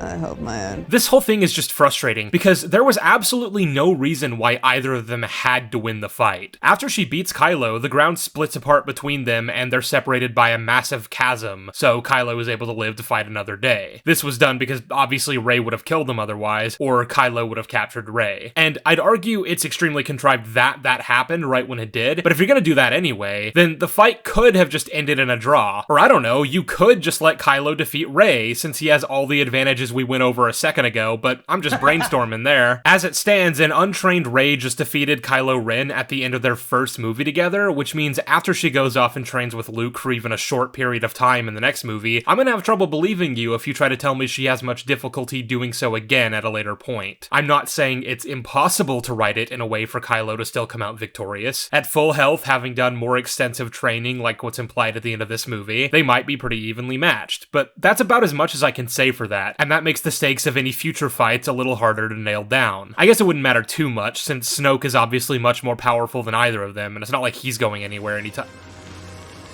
Oh. That is so cool. And no, I'm not saying the only way stakes can exist in a lightsaber fight is by presenting the question of which is the stronger, more powerful warrior, who has the most skill. Arguably, the best duels in the franchise are the ones between Luke and Vader, and in both cases, I wouldn't really say it's a contest between which of them is the superior fighter. The stakes in their Empire fight come from what Vader will do to Luke once he's captured, and how Luke will take the news of the devastating revelation. And the stakes in Jedi are about whether or not Luke will will turn to the dark side, and whether Vader will be forced to kill his own son. The stakes are very emotional, charged between two characters who have a lot of strong feelings toward each other for deep, personal reasons. But none of those things can really be said about Rey and Kylo, can they? I mean, the most intimate scene they have together so far is when he tries to unsuccessfully torture her, and then later on he kills someone who she apparently looks to as a surrogate father. But the former scene doesn't seem to have affected her one way or another, and if anything had a much stronger impact on Kylo, and the latter falls flat for all the reasons we went over earlier. Han and Rey just don't have a relationship. But this is getting off topic, because the point of this little tangent is about the fact that Rey defeats Kylo in a physical contest of power, and that's the leading example of the fact that she's incredibly OP in this film. But as I said earlier, being overpowered isn't what makes someone a Mary Sue. It just tends to be a symptom of the larger issue. In order to be a Mary Sue, the world has to bend around you in unnatural ways to fulfill whatever goal the writer has for you as a character. So, for instance, it's pretty obvious what the whole point of this movie is, right? We went over that earlier. The film's primary purpose is to wash the bad taste of the prequel trilogy out of your mouth and remind the audience of the Star Wars movies they grew up loving. And it certainly doesn't hurt that the writer and director happens to be someone who grew up on the original movies and harbors a deep reverence for them. Someone who recognizes that they work and will attempt to recreate the trappings of the OT without any of the substance behind it, because he didn't understand it. Essentially, this movie is one big theme park ride, taking you through all these things you remember loving 40 years ago, and Rey has very intentionally been crafted as the audience POV character for that experience. You as the viewer get to vicariously experience the events of the film through her eyes as she dashes this way and that, outrunning stormtroopers and TIE fighters, flying the Millennium Falcon, becoming a Jedi and meeting Luke Skywalker, defeating the evil Darth Vader character, etc. We haven't talked much about the actual plotting of this movie, and we won't until part 2 of this assessment, but suffice it to say, a lot of these things only happen through sheer astronomical contrivance. Rey is an extremely powerful Force-sensitive person, either because she's in some way connected to a powerful dynasty like the Skywalkers or Palpatines, or because she just is that all on her own, and she just happens to live within relatively close proximity to the village sheltering a man who has a map to Luke Skywalker, and on that same planet, also within walking distance, the Millennium Falcon just so happens to have been sitting dormant for all these years, and is something Rey is inexplicably knowledgeable about and can fly expertly. And then, to top it all off, Han and Chewie just happen to be near this random backwater planet so they can pick up the Falcon's signature on their scanners and intercept Rey and Finn. All these things happen in quick succession, and none of them are even remotely causally connected. Lor San Tekka didn't choose Jakku as a rendezvous point with Poe because he knew Rey or the Falcon were there, and Han and Chewie didn't know they needed to be near Jakku at the time they were in order to pick up the Falcon. They were making a fucking Rathtar delivery at the time. Where'd you get this ship? Nima Outpost. Jakku? That junkyard? Told you we should have double-checked the western reaches. So, no, they're not causally connected, but to someone like JJ, that doesn't matter. What matters is that all these things need to be in their right places for Rey to interact with them, as though she's on some kind of Star Wars roller coaster ride. And there are other points where the same thing happens. How about when Han takes her to his friend who happens to be in possession of the Skywalker lightsaber? Remember how it called to her specifically for some reason? So you have examples like this all over the film, of the narrative bending unnaturally around Rey to make things happen, to achieve that wish fulfillment. And when the writers can't come up with anything to make that happen on its own, they need to give it a little push. And that usually manifests in the form of Finn. See? I told you we'd get back to him. Finn is an anomaly in this story, as he simultaneously knows nothing at all beyond his basic programming, and also he knows everything about what the bad guys are up to and exactly how they're doing it. And that knowledge changes from moment to moment whenever the script requires it. And on top of all that, the knowledge in question is something he has because of some serious contrivances, so let's get into it. As I've said, Finn is introduced to us right at the beginning as part of Kylo Ren's personal entourage of stormtroopers who've come to attack this village and ambush Poe's meeting with Tekka. This is an extremely important mission being led by one of the First Order's top enforcers to recover the map to Luke Skywalker, who the Supreme Leader himself considers one of the greatest threats to their movement and needs to be dealt with. If Skywalker returns, the new Jedi will rise. So who does Kylo bring along on this mission? A rookie stormtrooper who's apparently never seen real combat before. My first battle. So we've already kind of got a huge problem here. Like, I'd find it difficult to believe Kylo isn't fully invested in finding Luke, so why is he basically pulling troops fresh off the assembly line and dropping them into battle for such a crucial mission? Either Kylo is really stupid, or the First Order is way more short-staffed than I initially thought, and that runs counter to basically everything we've been shown so far about their inexplicably vast resources. So that means there aren't any good explanations for why Finn is here, and it's pretty important that he is, since apparently he's the only stormtrooper with enough willpower and conscience to break away from his conditioning and kick the plot into motion. There are several contrivances that facilitate that too, by the way. First of all, like I pointed out a while ago, both Kylo and Phasma register something is up with Finn after his failure to comply in the village, and Kylo even knows his specific operating number the second he's told one of their stormtroopers betrayed them. We're checking the registers now to identify which stormtrooper it was. The one from the village. FM 2187. But apparently neither of them decided to arrest him for further conditioning or even so much as monitor him, and because of this, he's able to freely roam the Star Destroyer and even get access to their most valuable prisoner with information on the map to Luke Skywalker.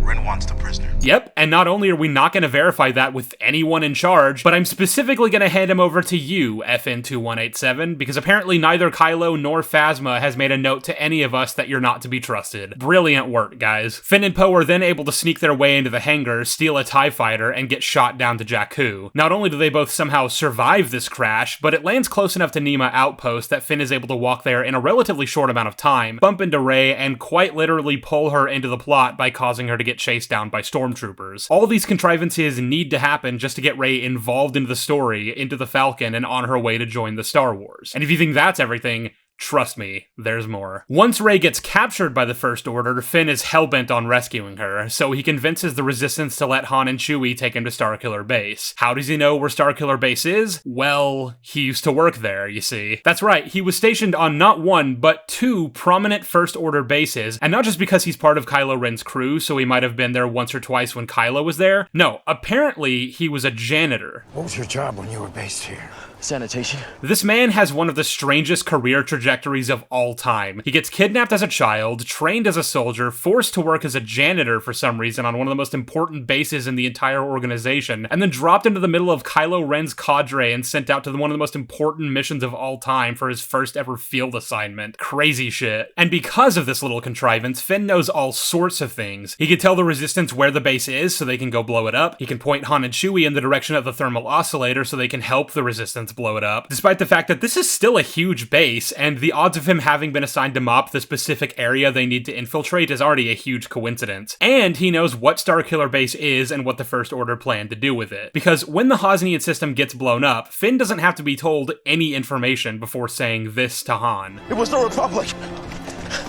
First Order, they've done it. Now, if Han were acting even remotely in character right now, he'd be absolutely pissed at Finn for not saying anything about this, despite having apparently known it was going to happen, and he'd probably be extremely worried about Leia, given that he has no way of knowing if she might be on one of those planets right now. But that's adjacent to the point I'm making here. And I know at this point in Finn's journey, he's not actually interested in helping the Resistance take down the First Order. His motivations for breaking Poe out and helping Rey get BB-8 to the Resistance were always to help himself get away, to put as much distance between himself and the First Order as humanly possible. And that's exactly what he's trying to do right now in the film. But considering one of the main things that drove him to wake up from his brainwashing was the moral refusal to kill innocents, you'd think he'd care about that at least a little bit, right? You'd think he might have at least given Rey and Han the heads up before just fucking leaving. I definitely don't think JJ intended for this rather unheroic light to be cast upon Finn, any more than I think he intended to cause Finn's entire motivation to betray the First Order to fall flat because he never acknowledges the victimization of the stormtroopers. But because he didn't take the time to think about the things he wrote, these are the results we're left to contend with. And what I think happened here is JJ realized he needed the Resistance to know certain things for the plot to move forward, couldn't think of any other way to make them find that information, and so without thinking, he reworked Finn into an exposition machine without stopping to consider whether or not that made any sense. And so that's what Finn turns into. At every turn, in order to drive this broken story along, he has to break and bend and twist himself into all these different things things to supply the characters with whatever information will help them at the time they need it, and any previous signs of an actual character that used to be there have fallen by the wayside. Finn is a glorified plot device whose sole purpose is to facilitate the story for Rey. If she's the Mary Sue, then he's the guy making it all happen. If she's the one attending the theme park ride, then he's the roller coaster operator. And in a lot of ways, I can't help but be reminded of Mary Poppins, which if you haven't seen or read the book it's based on, you definitely should. It's really good. Mary Poppins is actually the perfect example to use here because she herself is an extremely overpowered entity in the world she inhabits. She can change reality on a whim, she can take characters into entire new worlds born from sidewalk drawings, she can cripple the entire British economy overnight with nothing but a little boy and his 2 pennies. She can basically do anything she wants, and she faces no substantial obstacles in her path. She's well liked by basically everyone in the movie, a common trope of the Mary Sue, and even those who don't like her initially come around to her in the end. She's practically perfect in every way, and she has all the trappings of a Mary Sue, except that she isn't one. And that's for one very simple reason. Mary Poppins is not the protagonist in the story, and none of the things she does throughout the film advance her own personal goals, because she doesn't really have any. The only thing she's trying to do is help the real protagonists, the children, reconnect with their neglectful, stern father, and all the actions she takes in the story are in service of that ultimate end. She lies and manipulates and changes reality when and where necessary to facilitate Mr. Banks coming to terms with his inner child and learning to value his children on their terms, rather than as props for him to mold into his own image. So Mary Poppins isn't a Mary Sue. She isn't Rey. She's Finn. She's the facilitator. Like Finn, she causes the story to happen and will stop at nothing to do so, even if she has to break the world along the way. And of course, that's fine, since her being this otherworldly, magical being who sits on a cloud and goes around helping children in need is the point of the story. It doesn't break anything because it's not attached to 6 other films in an ongoing series that don't have reality-breaking entities like Rey and Finn. And there's another element to this that I didn't really want to get into, but I don't think it's really something that can be ignored, unfortunately. By taking Finn and positioning him as essentially the secondary protagonist of the story, only to strip away any of the character that was set up for him and turn him into nothing more than a plot device to prop up Rey, we've entered into the magical N-word writing trope, whether JJ meant for that or not. Finn bears all the hallmarks. He's relegated to a supporting role rather than the main one that was originally set up, and that's especially the case the further into this trilogy you go. He exists solely to elevate his white co-star. He even possesses special insights and mystical powers whenever the plot demands. And like I said, JJ may not have meant for that to be the case, but that doesn't absolve him of any of the blame here. Because the fact of the matter is, while episodes 8 and definitely 9 do him even worse, the way Finn has been handled from a meta standpoint has always had some seriously troubling racial connotations, and The Force Awakens really isn't the exception a lot of people claim it is. Even in the marketing, you have stuff like them shrinking him on international posters to appease Chinese investors, which is especially insulting considering just how prominent Finn was in the actual trailers for the movie. I mean, he's all over them. He's the first face you see in the teaser trailer, and you see him carry a lightsaber and fight the bad guy. You'd be forgiven for assuming he's gonna be the main character, honestly. I don't know if you guys have ever seen John Boyega's reaction to the Force Awakens trailer, but it's hard to watch these days. He's sitting on a couch watching it with his whole family, and the energy in the room is palpable. They're all so excited. A black man is gonna star in one of the biggest blockbusters of all time. And not just that, he's gonna be a Jedi.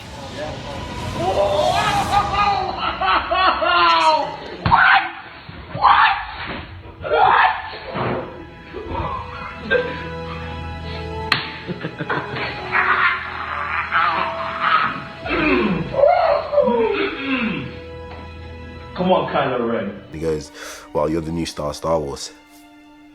And then everything stopped. You got white people and black people excited. And then we come in and they in it for 5 minutes. You know, they die at the beginning. It's like, or they the best friend. Where's the character arc? Where is the character Where's arc? the character I mean, arc? we can feel it on set. It's like, yeah, we don't need you no more. Bye. Oh, we're not in this? You can feel it. He just said I'm the new Star Wars. And he was like, no, don't react. Breathe. Will you play the character again?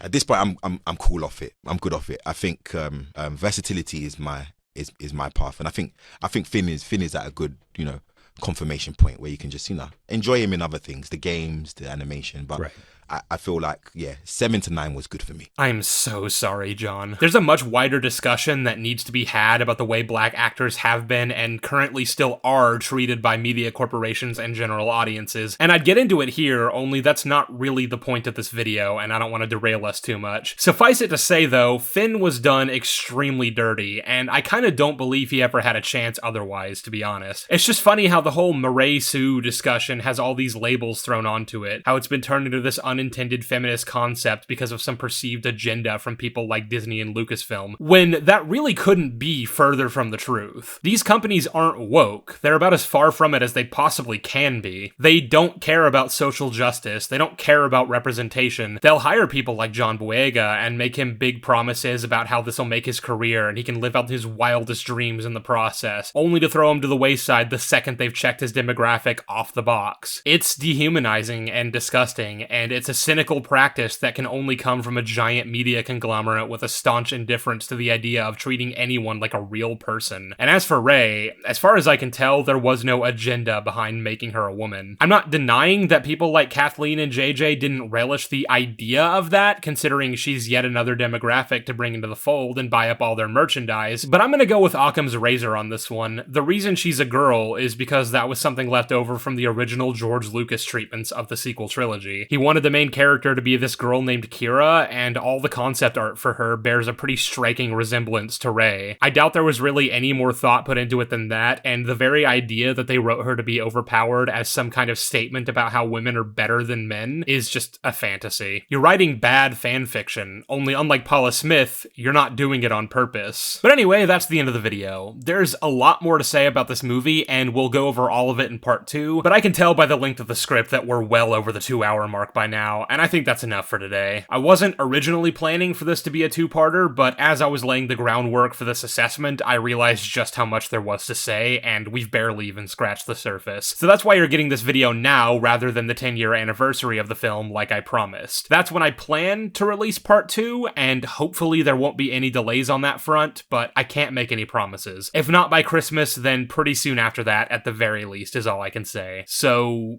happy Halloween, I guess. Got any cool costume ideas? Thanks for watching. If you like what you see here and you feel like supporting me financially, that'd be great. The more you guys support me, the easier it is for me to make better quality stuff at a faster rate without the looming threat of homelessness hanging over me. So you can do that by clicking the links down in the description to my Patreon or by becoming a channel member. Members get access to my videos 2 days ahead of everyone else, so if that sounds good to you, you can do it for just $5 a month. Also down below are links to all the socials, follow me on Twitter, join the Discord, the whole shebang. And of course, if you take nothing else away from this video, take away this. Babies are more scared of you than you are of them. I mean, look at you. Can you really blame them? Okay, bye!